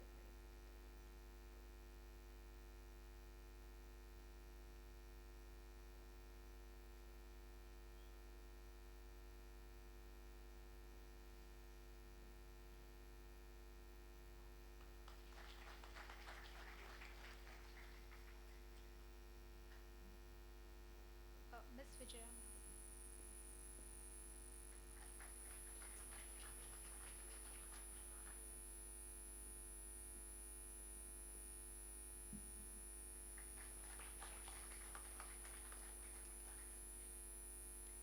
Thank you, sir. I now request Dr. Arun Chavan, HOD of Electronics and Computer Science Department from VIT, to present a token of appreciation to Mr. Sunil Bhatia and Mr. Prasad Kulkarni.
Poonam.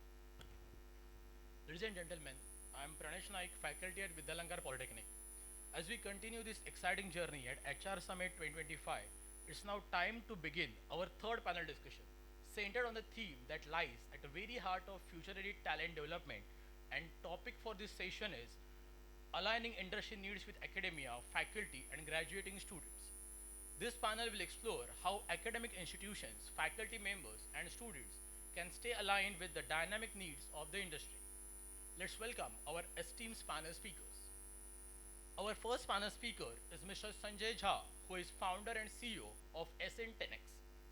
Sanjay Jha is a metallurgical engineer and an MBA with over 3 decades of diverse experience across industries, including iron and steel, agrochemicals, telecom, and automobiles, primarily with the Tata and Mahindra Group. In his most recent role at Mahindra First Choice Wheels, an auto tech company, he served for 14 years as Chief Human Resource Officer, Chief Ethics Counselor, and Senior Vice President of Business Development and OEM Relations. He is trained and certified TQM and TPN professional, a certified coach, and has been a member of the Mahindra Group HR Council. He is trained and certified TQM TPM professional. Currently focuses on leadership development, executive coaching, and consulting for productivity improvement initiatives, bringing his rich expertise to organizations and leaders seeking transformation. Please join me in welcoming Mr. Sanjay Jha.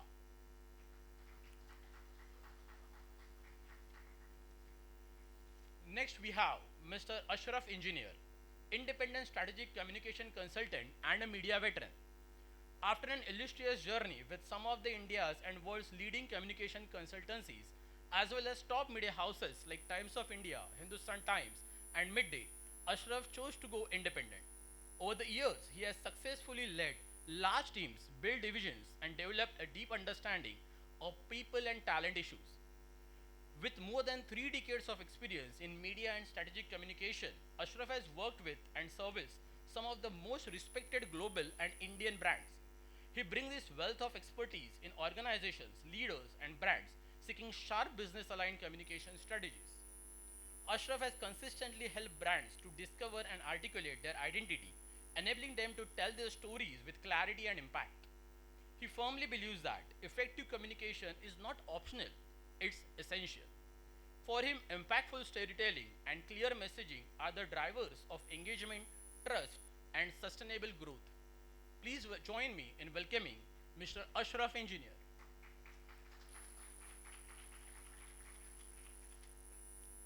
Next we have a panel speaker, Dr. Sangeeta Joshi, Principal VIT. Presently serving as a principal of Vidyalankar Institute of Technology, Mumbai, she brings with her over 35 years of teaching experience and more than a decade of administrative leadership at the DT Maharashtra. She earned her PhD in microelectronics from IIT Bombay in 2001 and has since contributed extensively to academia with over 120 publications, including 5 Best Paper Awards and 1 Australian patent and 3 copyrights to her credit. Her excellence has been recognized through numerous prestigious honors, among them the Best Faculty of the Year Award by the Computer Society of India 2024, the IST Best Engineering College Teacher Award for Maharashtra State in 2022, the University of Mumbai's Best Teacher Award Urban for 2019-20, and the Academic Excellence Award at the state level from the Institution of Engineers. Beyond teaching, she has played a pivotal role in shaping technical education in Maharashtra, contributing to the state level reports such as re-engineering of technical professional courses, promotion and regulation of the autonomy. She has organized and led numerous FDPs, STTPs, seminars and conferences at VIT and has delivered impactful sessions on NAC for higher end technical institutions across the state. She has also served as a resource person for national initiatives under RUSA, that is Rashtriya Uchchatar Shikshan Abhiyan, Government of India initiative. During her tenure as the Institute Quality Assurance Committee Director at Vidyalankar, she spearheaded several quality initiatives, including the development of the performance appraisal system, faculty review mechanism, accreditation process, and so on, strengthening the Institute's commitment to excellence. Please join me in welcoming Dr. Sangeeta Joshi.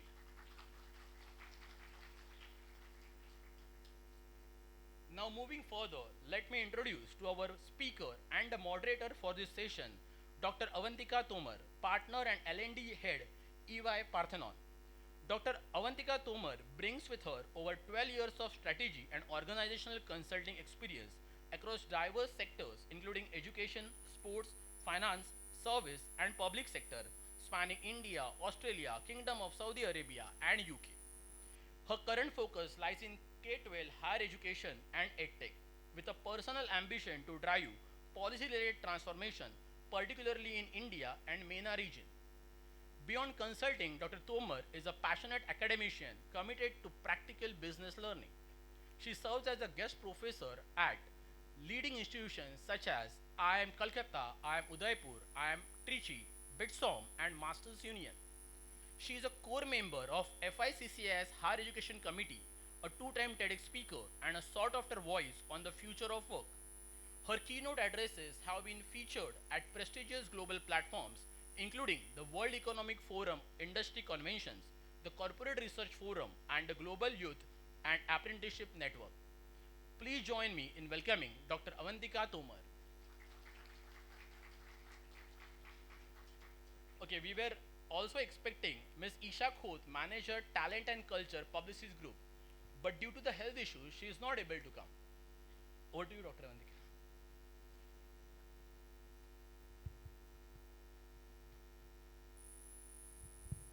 Hi. Yes, perfect. Thank you so much for the gentleman who introduced me and the panelists. Welcome, everybody. Very, very glad to be here. And thank you to all of you for staying back. I know we are running behind schedule. I will try to make this as quick as possible because I know the four of us are standing between us and lunch, right? So we'll try and make it as effective as possible. And I think if I could request my fellow panelists to therefore make every comment that you make as actionable as possible. And I'll tell you why I'm saying that. If we read the topic today, it is aligning industry needs with academia, faculty, and graduating students. I think it's a topic beaten to death. I don't know how many panels you've been a part of where we've discussed this. I certainly have. About 4 years ago, I moved back to India, and ever since, anything on higher education is about industry academia connect, right? And here we are, yet another platform where we are discussing the same thing. And therefore, for the audience as well as for the panelists, let's try and make this, what are we all in our respective jobs, in our respective mandates, what are we all going to start doing from tomorrow, right? Because everything else is just stuff that we'll talk about next year as well, right? So just introducing the topic, and for those who are uninitiated amongst the audience, look, even the previous panel was talking about the relevance of the skills that students, when they join the workforce, what is the relevance of what they have learned in college?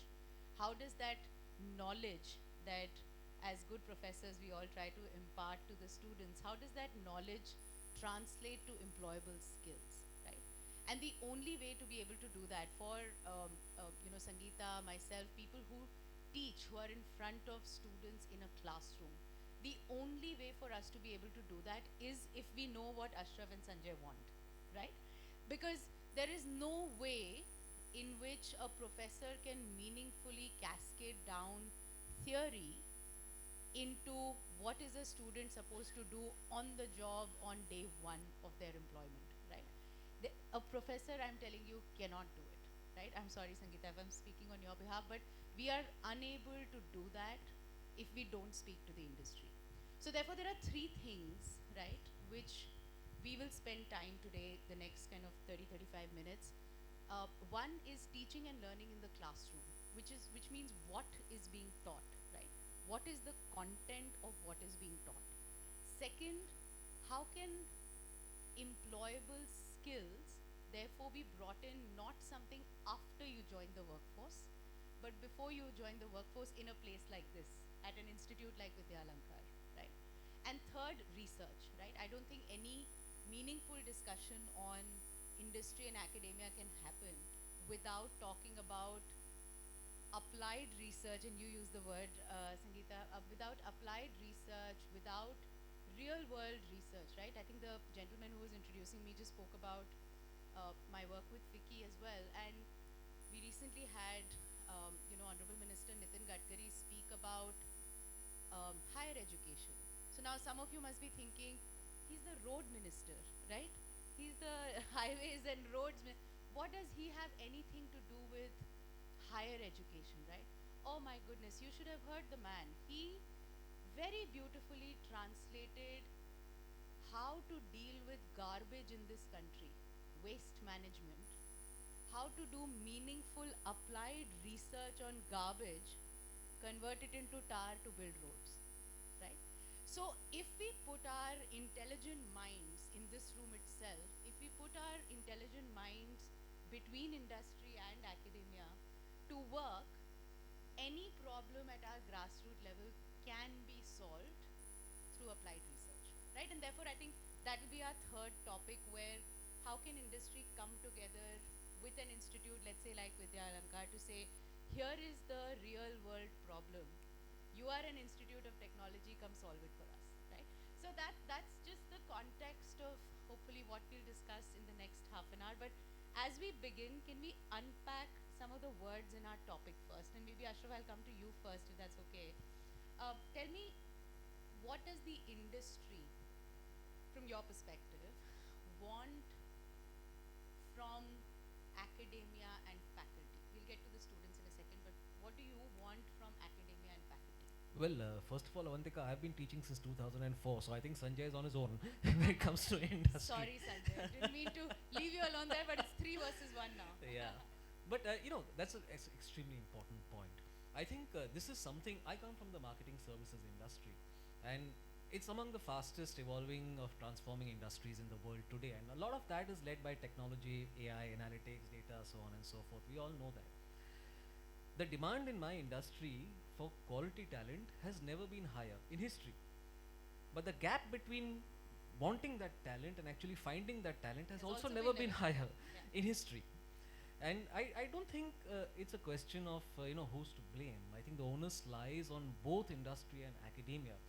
I think industry has too long treated academia as simply a source of people that it needs, but it needs to go beyond recruitment drives to offer live projects, to co-frame curricula, internships, and certainly I think you said research and things like that. Academia, meanwhile, I think has to be more nimble, be more agile, be more fast when it comes to responding to industry challenges, and I think that's been a problem too. And I'll just quickly, just one more point. I think while we can frame this in industry academia terms, I think the people most affected by it are the students. So I think I'm hoping that we can kind of, talk a lot more, bridge that So gap. given we are short on time, I'll stay with you for one more second, Ashraf. What's stopping us from doing all of that today? Us now, are you talking as academia or industry? Both. So given you and I wear both Yeah, hats, yeah, what's yeah. stopping I'll us? tell you what. I think probably inertia. I think it's not as if academia has never reached out to industry or doesn't continue to reach out to industry and say, look, we are on your side. Come work with us. And it's not as if industry doesn't reach out to academia and say, look, we want to do this. I think the problem is twofold.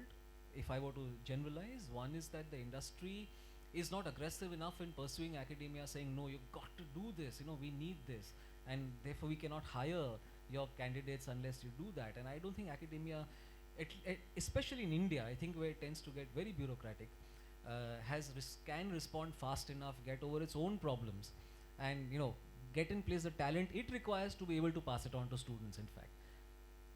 Great. Sanjay, your perspective? Well, I think most of the time we try to solve today's problem with yesterday's mindset, and that is why actually most of these conversations or the discussions turned into a fashionable discussion, so to speak. I'm sorry to say this. Okay, what is really required is that both industry as well as academia, they need to sort of move one step forward, okay, and genuinely start kind of appreciating that this is a challenge or this is a problem which should be mutually solved, so to speak, okay. And academia should be willing enough to learn from the industry what are their needs, actual needs, learn from the practitioners, and industry should rightfully, engage academia to sort of, tell them that, what are our requirements and what they are actually looking for in the new hire, so to speak, and how can, they can help academia or the this education institutes, so to speak, to prepare these students in a very, very practical manner. When teachers learn from practitioners, students learn from life. Oh wow, that is a very quotable quote. I'll come back to that in a second, but Sanjay, in the spirit of being actionable, again, what would you do tomorrow to put this into effect? You're saying there needs to be a dialogue, there needs to be a forum between teachers and practitioners. How would you begin? Well, see, I'm I sorry. left. I should have mentioned I'm not a very easy moderator. No, to no, no, no, no. have. Good, good. This is a good question. But let me tell you that I left corporate in 2023. Okay, now I am on my own. Okay, but if this question is, if I have to answer on behalf of any company, any corporate, my previous organization, so to speak, I will certainly, take one step forward without doing too much of thinking. See, the whole problem is that we unnecessarily start kind of spicing up the things. Okay, we have to take one step forward, and we should not fight sides to fail, so to speak. Okay, so what if I fail in this endeavor? At least I'll learn. I'll become a better person. I will have much better idea, so to speak. So unless we take one step forward, we'll never learn. I'm totally And with you.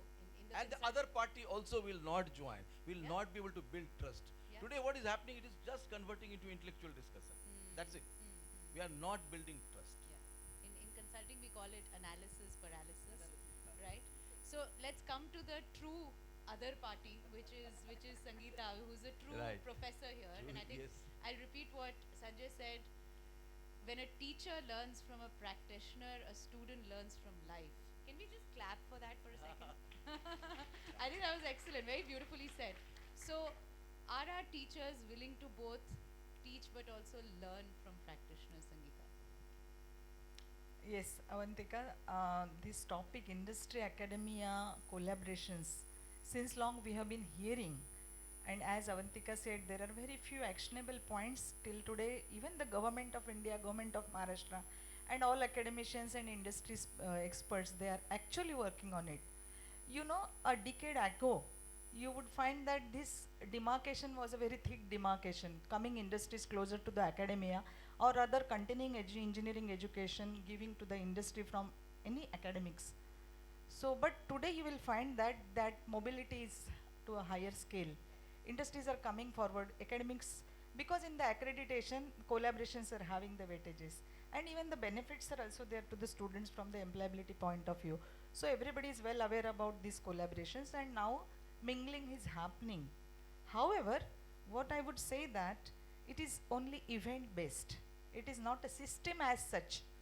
Today also, to happen this event, Harsh has worked very hard to get all together. Maybe 1 hour somehow they have carved out, I have carved out, and we are sitting together. But we have to have a outcome based events, because then it has to be sustained in a focused efforts thereafter.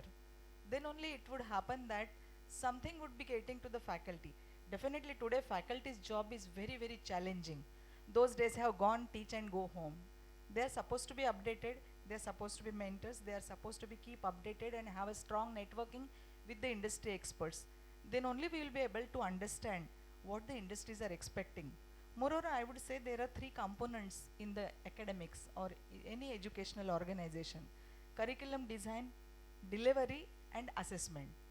If you look at the design, even in the Vidyalankar, since we have received autonomy in 22, we are very much focusing on the design aspects of the curriculum, so that it will keep pace with the industries. You know that industries are emerging technologies are evolving very fast.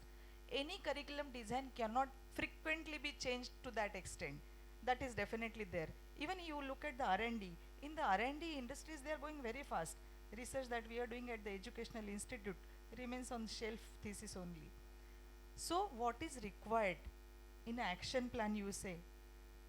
We are supposed to invite industries as a part of the system itself, rather than inviting them only for the events. It should go beyond MOUs. It should go beyond events. There is a term called as a professor of practice, which all India Council of Technical Education, they have given this opportunity to all educational institutes. 20% of the faculty which are required can be appointed from the industry experts, and out of that, gender diversity also they have maintained. 5% are supposed to be women. So whenever government also is promoting these appointments, institutes should come forward and appoint industry experts, so that 24 hours they would be on the system, on board. Otherwise, it is very difficult to get the industry experts hardly for some reviews, program reviews. And again, I'm telling you, even if I am updating my curriculum, what is more important is the content delivery. Unless that is happening as per the expectations of the industry, nothing is going to happen. Even if I am good at delivery, assessment has to be happened from the third party. I would say if industry experts come on campus and do the assessment, would be much better than my colleagues doing it. So overall, everybody has to come forward to have a focused effort, and then you will be getting a good outcome. So, it's a classic debate where it takes two to tango. So clearly the professors are saying industry needs to come on campus, take the assessments, work with us on the curriculum design. The practitioners are saying move one step forward, right? That is what Sanjay was saying. In this two to tango, there is the student who's somehow getting shortchanged in the process, right? Like if we are all being honest to ourselves, all the non-students in the room, we end up doing disservice to the students, right? And I'll tell you how, because I have, like Ashraf, I have the benefit of straddling both worlds, right? I teach over the weekends in some of the IIMs, etc. And I am a partner with EY, and therefore I hire from very similar institutions as well, right? Now, when I'm teaching, I make it a point, Sangeeta, exactly to what you said. I make it a point to impart skills as opposed to just pure knowledge, which I will need when they join me, right? When I'm recruiting, I'm also trying to recruit for the same skills that I taught in my course, right? The challenges and why the student is getting kind of straddled between the industry and the academia is there are not very many universities, not very many professors, not very many courses and programs that offer that kind of a bridge between knowledge. And don't get me wrong, theoretical underpinning is extremely important. The foundation of good knowledge is what skills rest upon. You can't say, okay, start learning the skills without having the knowledge, right? Of course. But I think what my view anyway is, yes, the two need to come together. Industry and academia absolutely need to come together.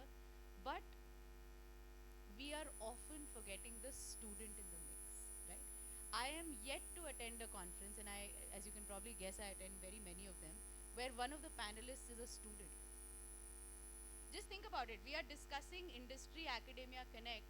Who are we doing this for? How many students in the room? आप लोग क्यों नहीं हैं यहाँ stage पे, right? One of them, like, I mean it, right? So the next time around, I would love to, and I say this in every conference, it's not new. I would love to be in a panel where a student is saying, by the way, this was taught to me. When I went for my internship, the company expected something totally different. So while I was a top grader, I got 90 plus blah blah marks. I go into that internship, week 1 was a nightmare, right? You hear stories like that all the time, right?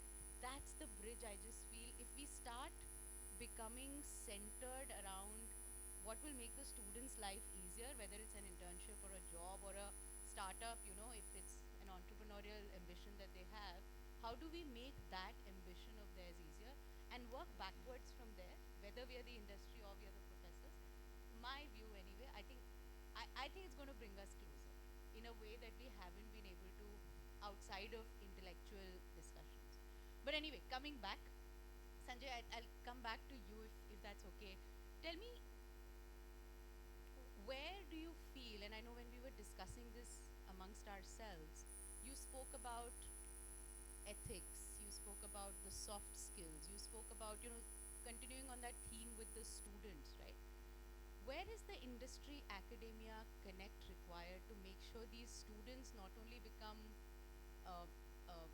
great employees, but also model citizens? Good point. So let me tell you, I'll just give you an example. So I was in a meeting where Mr. Anand Mahindra was also present, and we were discussing that,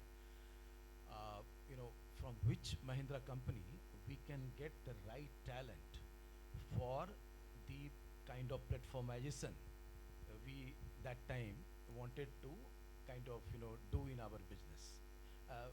So I was CHR of Mahindra First Choice Wheels, which is a used car business. And so people, is Abhishek around from Tech Mahindra? No, he left. Okay, so Anand said that why don't you people hire from Techem? There are a lot of talent. And then our CEO, that time CEO, he said that Anand, entire Mahindra group or even Tata group, TCS including, they do not have the kind of talent we are looking for. This is way back in 2014 or 15. So why, I mean, so, I learned from him that why he was saying so. So on one hand, you need a technical sort of skill in this kind of thing. I don't want going to discuss that part. But in addition to that, you need to have, in today's time, you need to have that entrepreneurial mindset. I mean, in Mahindra Group, we have something called GMC, General Management Cadre, like TAS of Tata's, okay.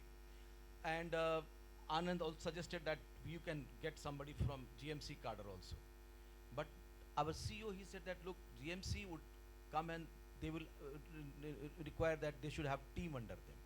But, we are company where we expect our folks, our leaders to sort of fold the sleeve and actually soil the hand. So the kind of, requirement we have, I mean, as an industry, in today's time,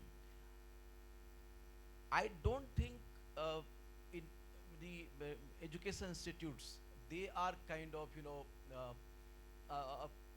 training or preparing the students in that line. So let me give you a few examples.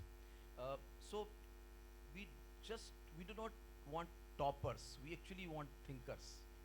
We do not want just, the managers or leaders. We actually want owners, risk takers, entrepreneurs.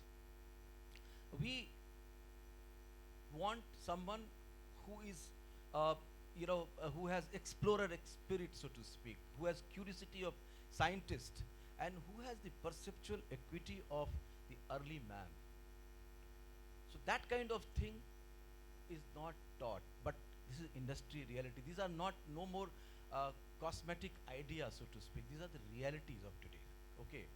And job seeking would gradually become less and less predominant, and the entrepreneurship will take the center stage.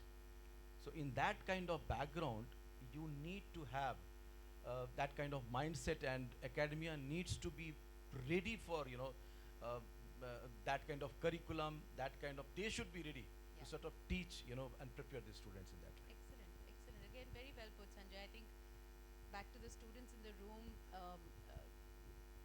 thinkers, not toppers, is what you said. Trust me, Sanjay, I feel the pain. The number of toppers we hire at EY Parthenon who I can't put in front of a client because they just don't know how to speak, right? They just don't have the listening skills. The client is talking about their problems, what happened, this data, that data. The student, the employee, the candidate is just not willing to listen to what the client problem is. There is no way you can solve a problem if you don't listen to what it is, right? So absolutely, again, please stop chasing marks, everybody. Wonder how ma'am thinks about it. So there is a big, beautiful world. I was going to say big bad word. Beautiful world outside that actually does not care about your marks beyond a point, right? But Ashraf, staying with you, and Sanjay's given us a start on this. Tell me, he's talking about thinkers. He's talking about early man-like traits. What are those traits which you would call, Ashraf, employable skills? Yeah. So I mean, just to reassert what he said, I've been hiring since 1998. Never once have I hired somebody because he or she is a topper. Not even once, right? So what are we looking for? What are these traits that we are looking for?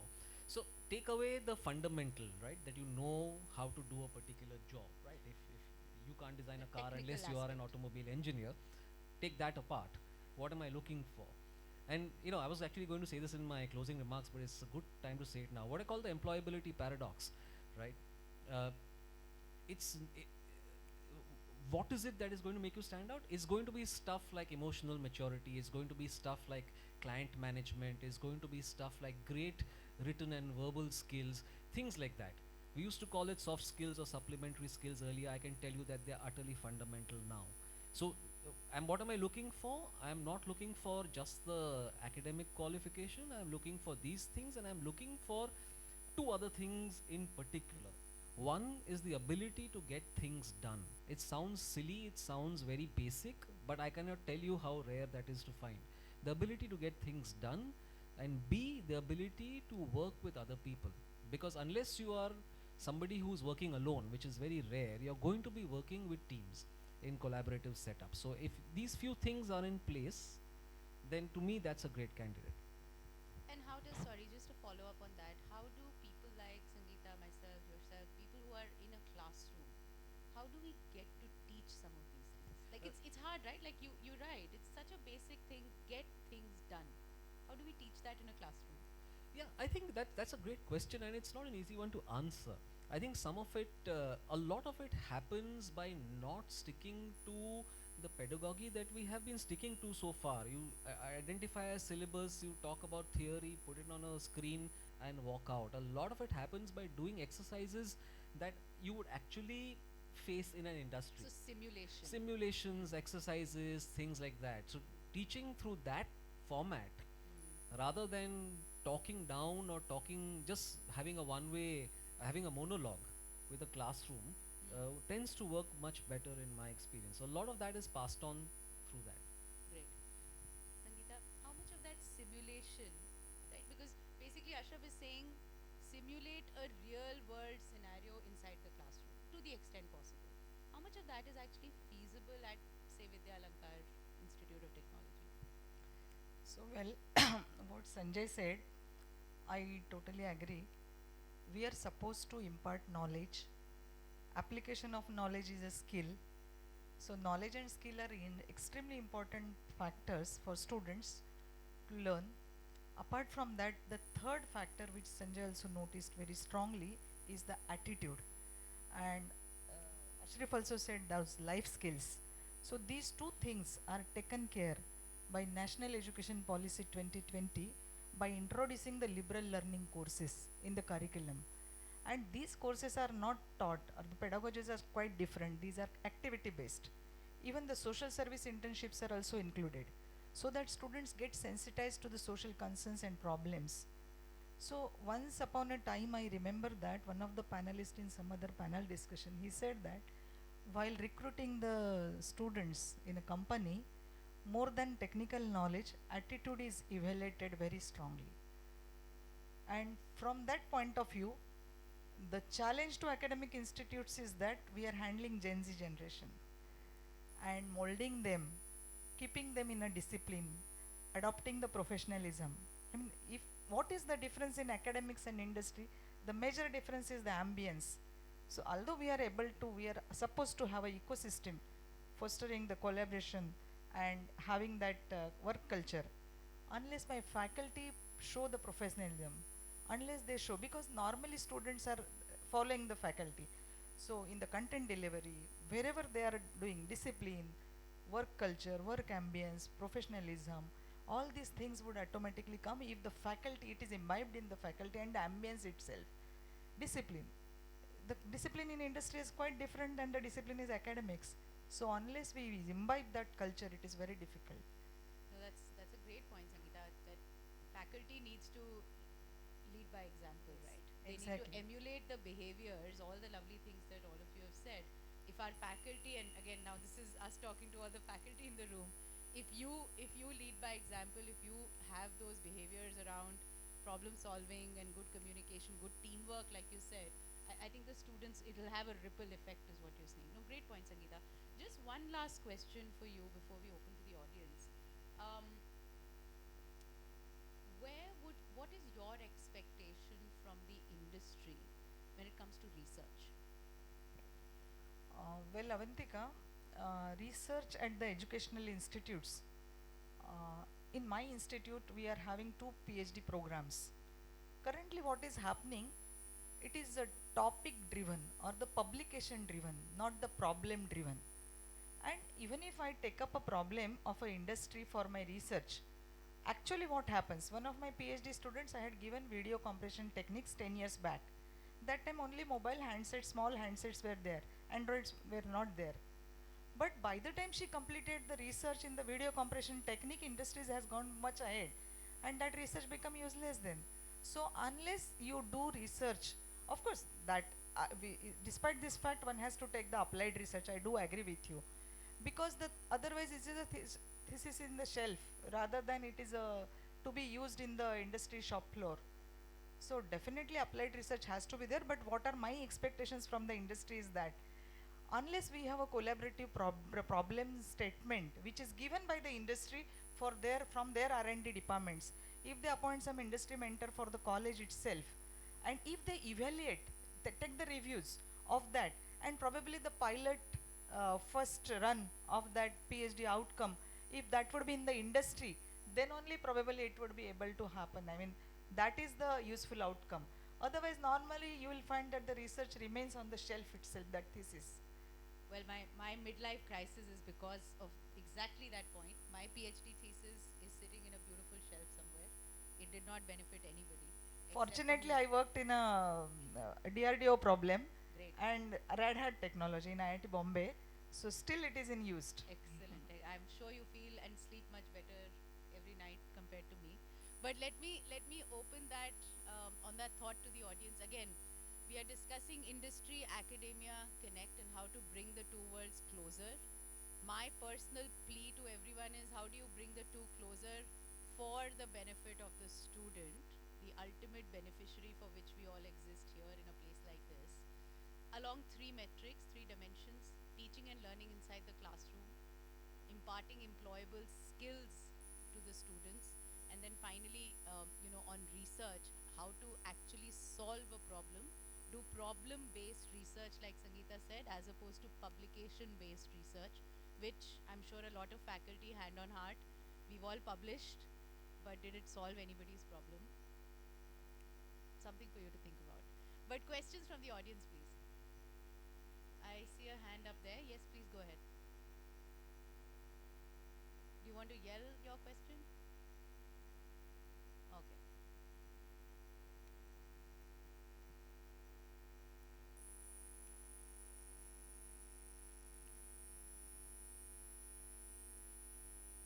Not because Hello. of the mic. Yes, now you are.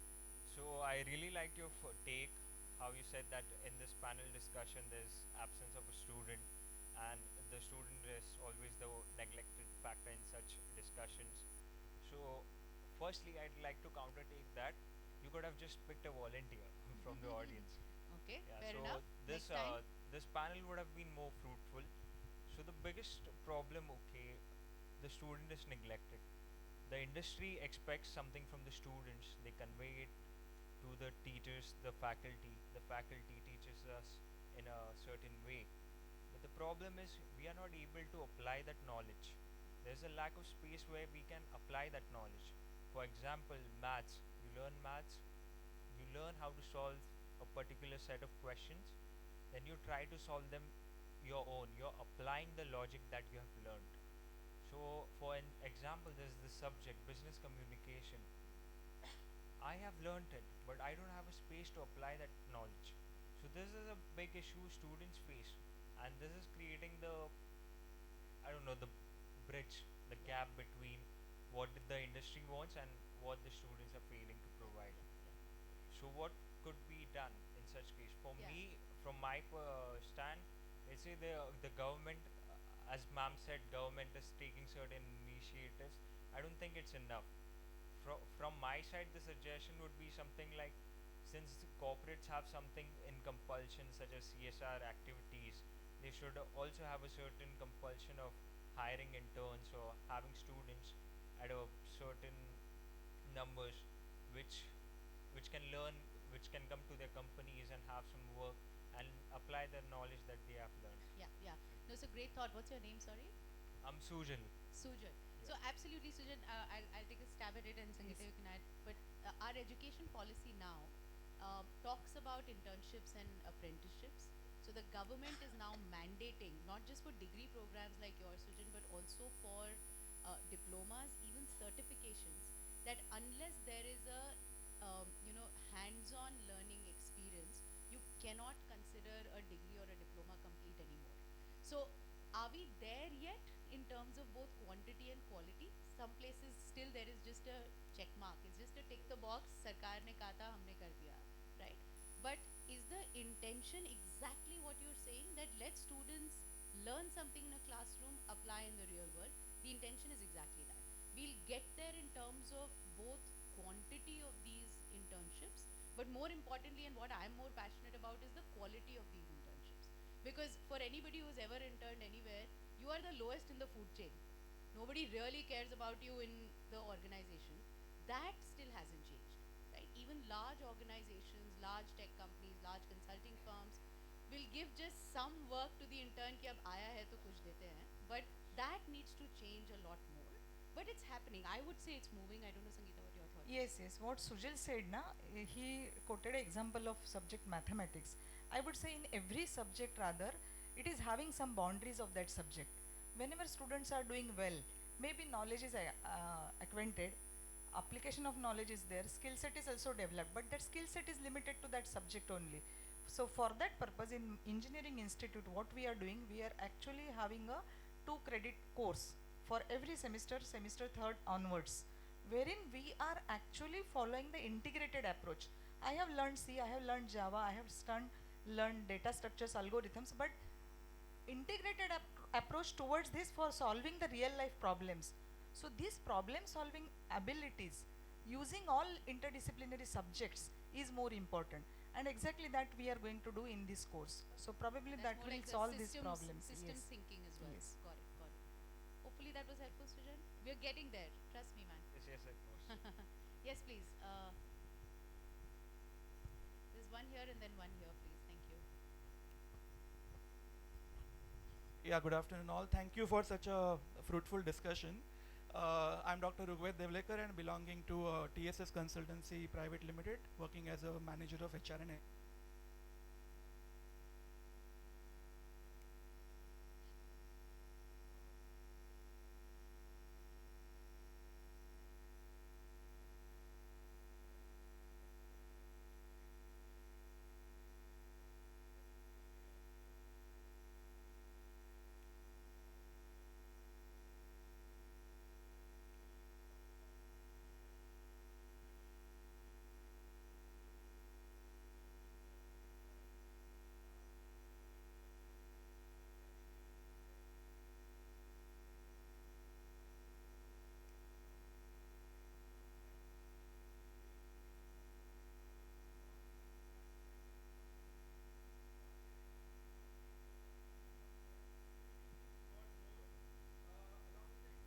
Sure.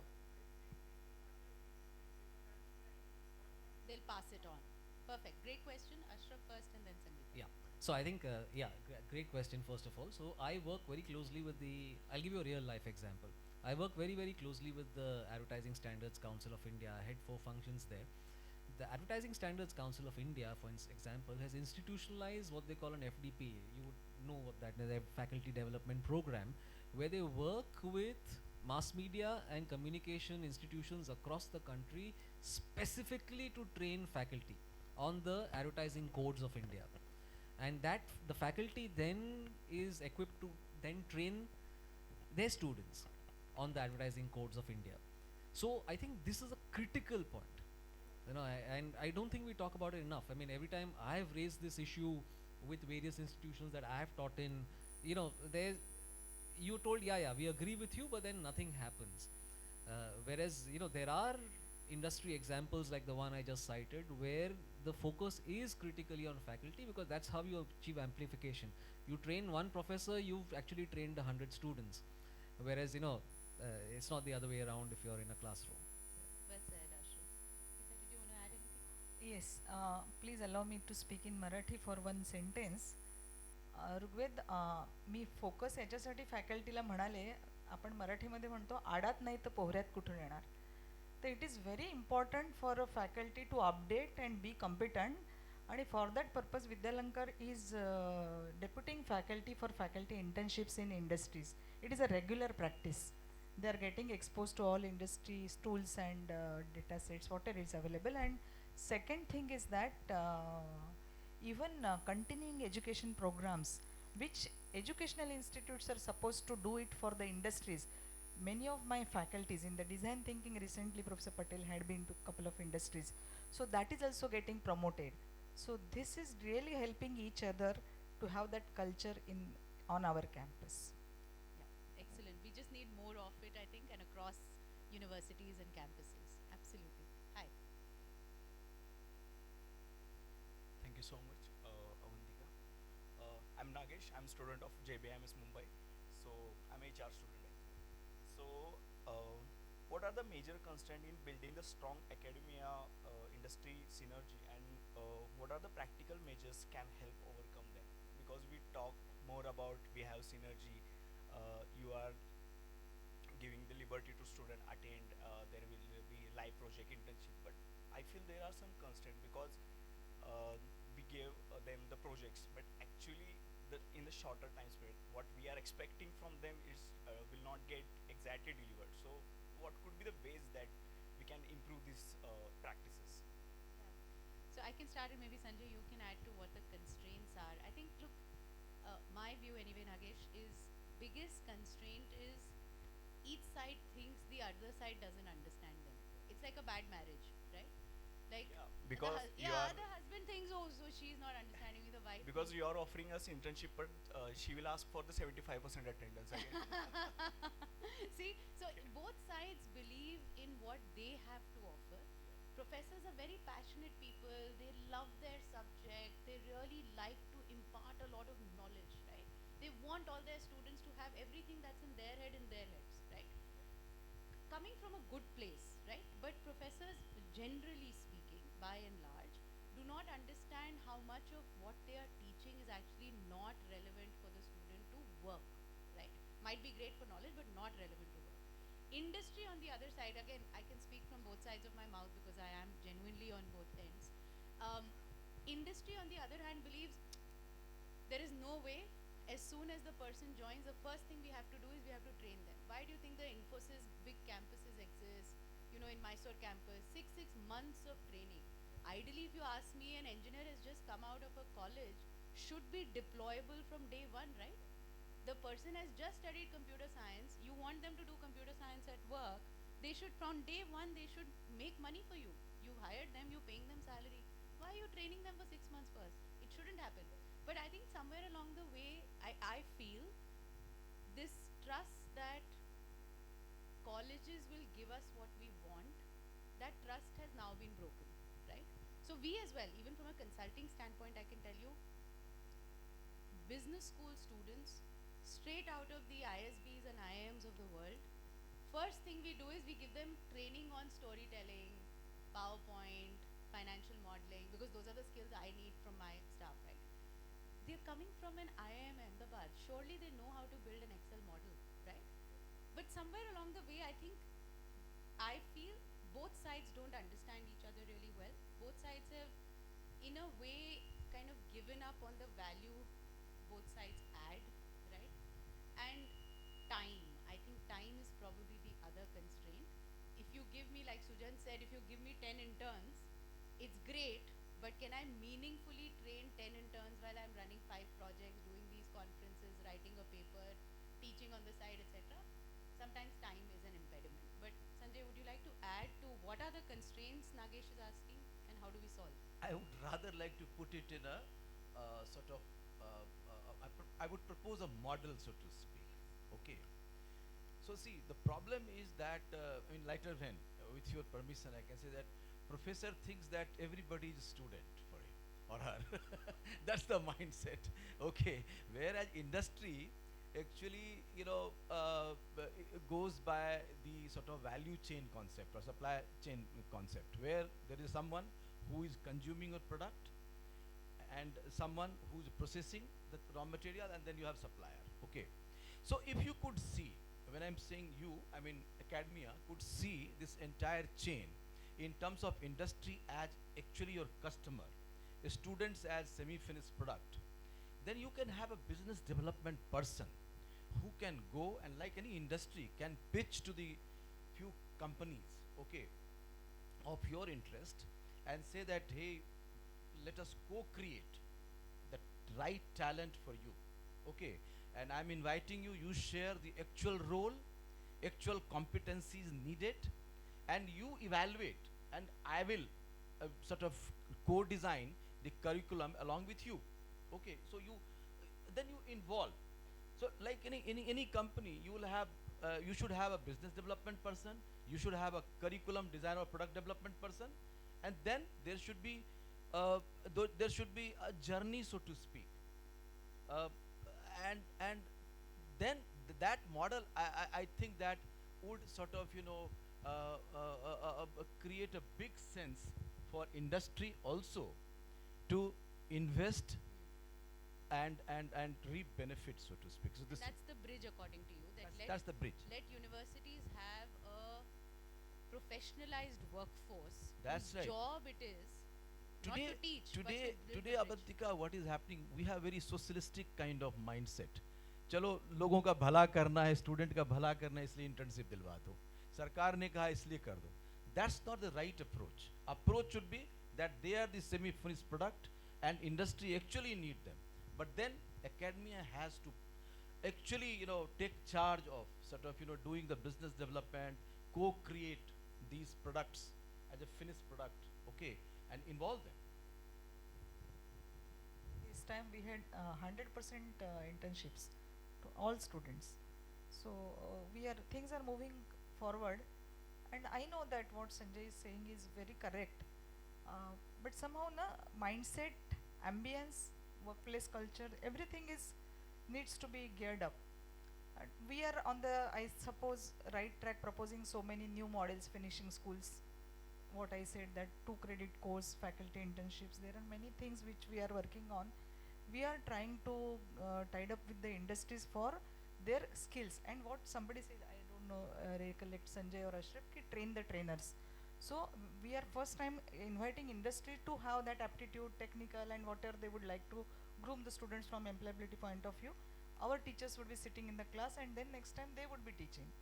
Because many times we are finding that even in the aptitude also students are not able to come to the benchmark.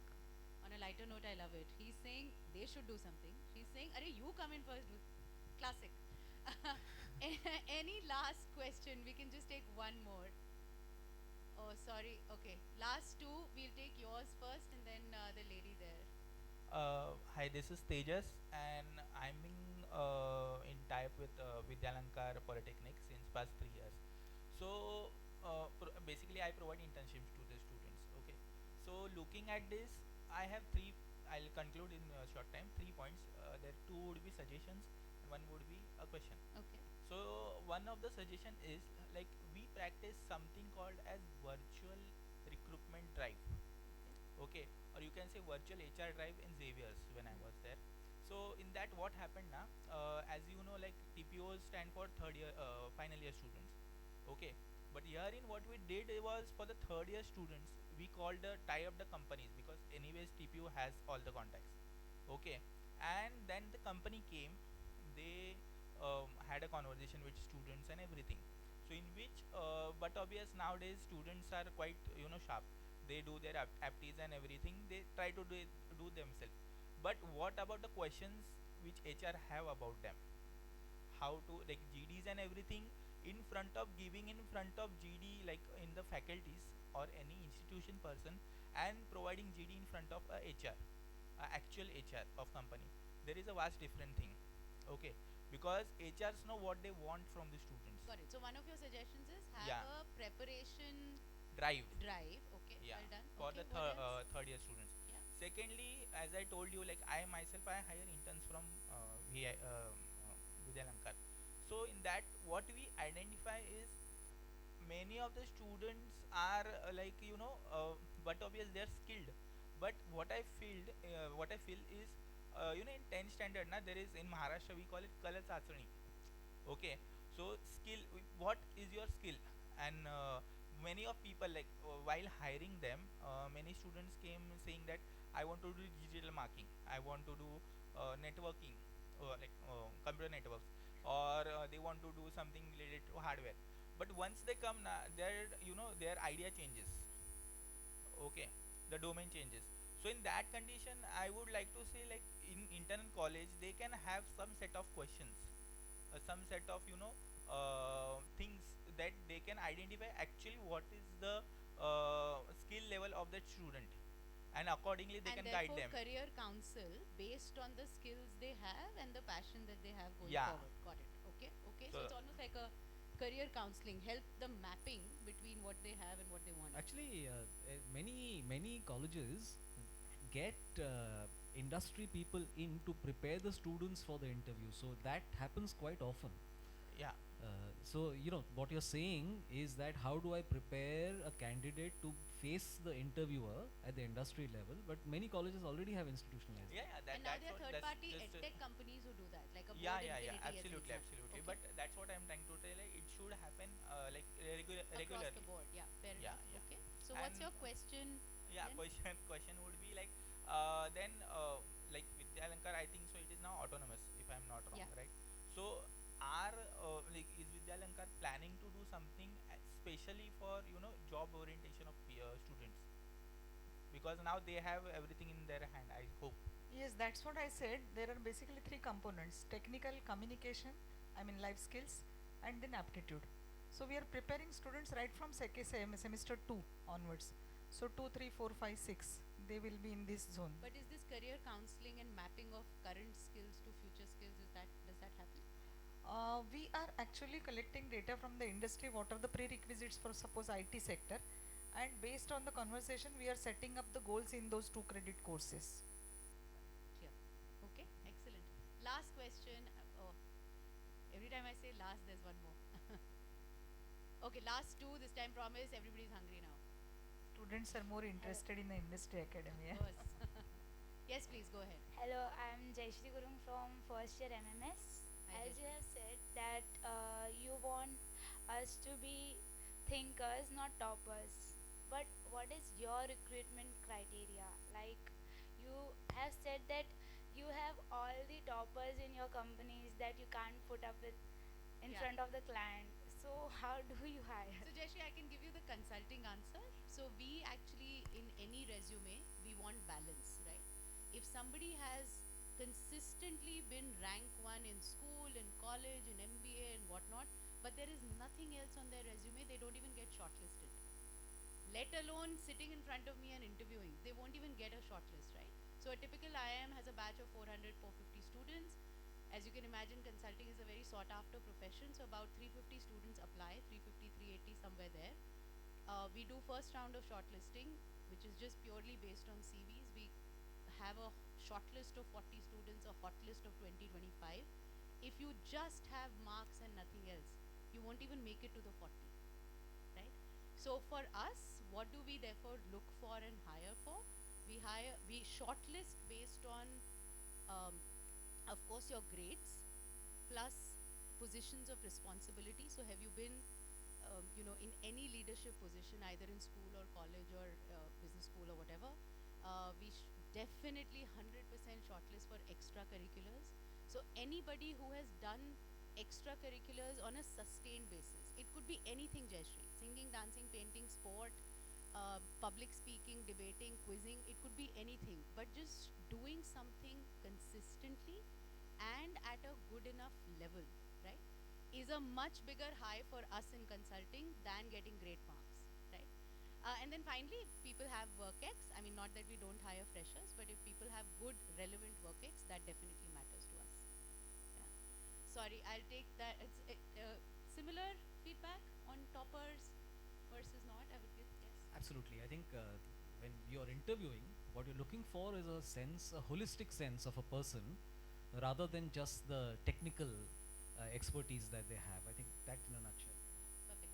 Last question, and I'm so sorry, guys. This one is really the last. Yeah. Yes, please.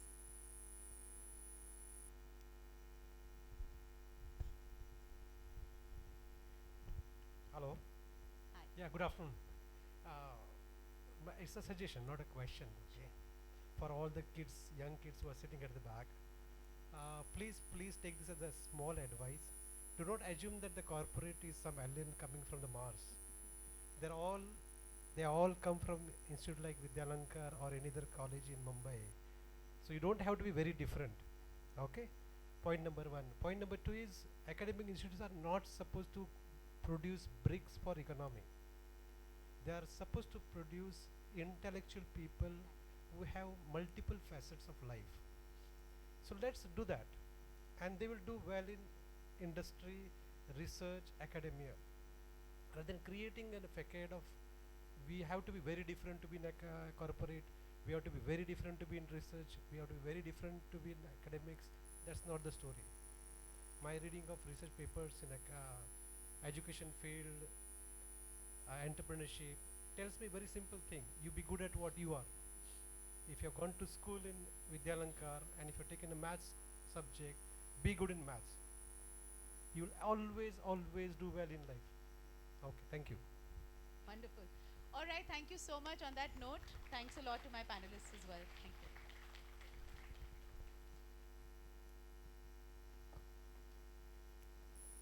It was a really interesting session.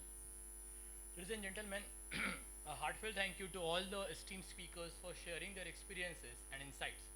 I now request Dr. Ashish Kidve sir, Principal Vidyalankar Polytechnic, to kindly present a token of appreciation to Dr. Avantika Tomar and Dr. Sangeeta Joshi.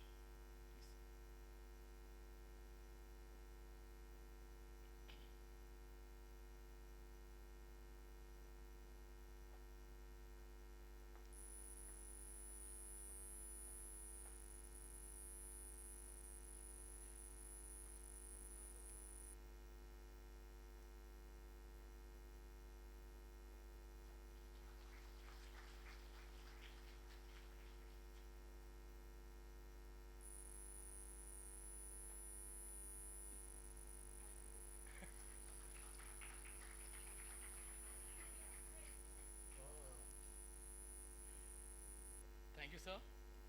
I would also like to call upon stage Dr. Gajanan Nagre sir to felicitate Mr. Ashraf Engineer and Mr. Sanjay Jha. Gajanan sir is HOD of Biomedical Engineering, VIT.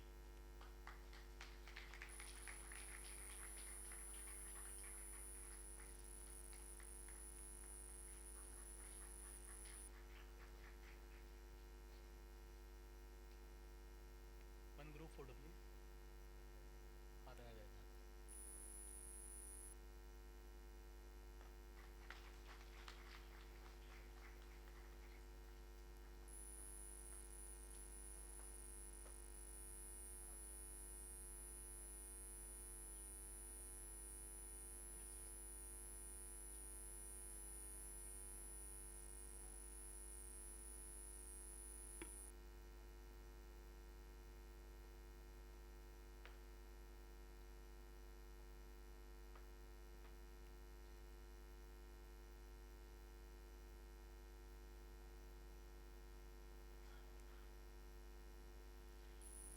I know everyone is hungry.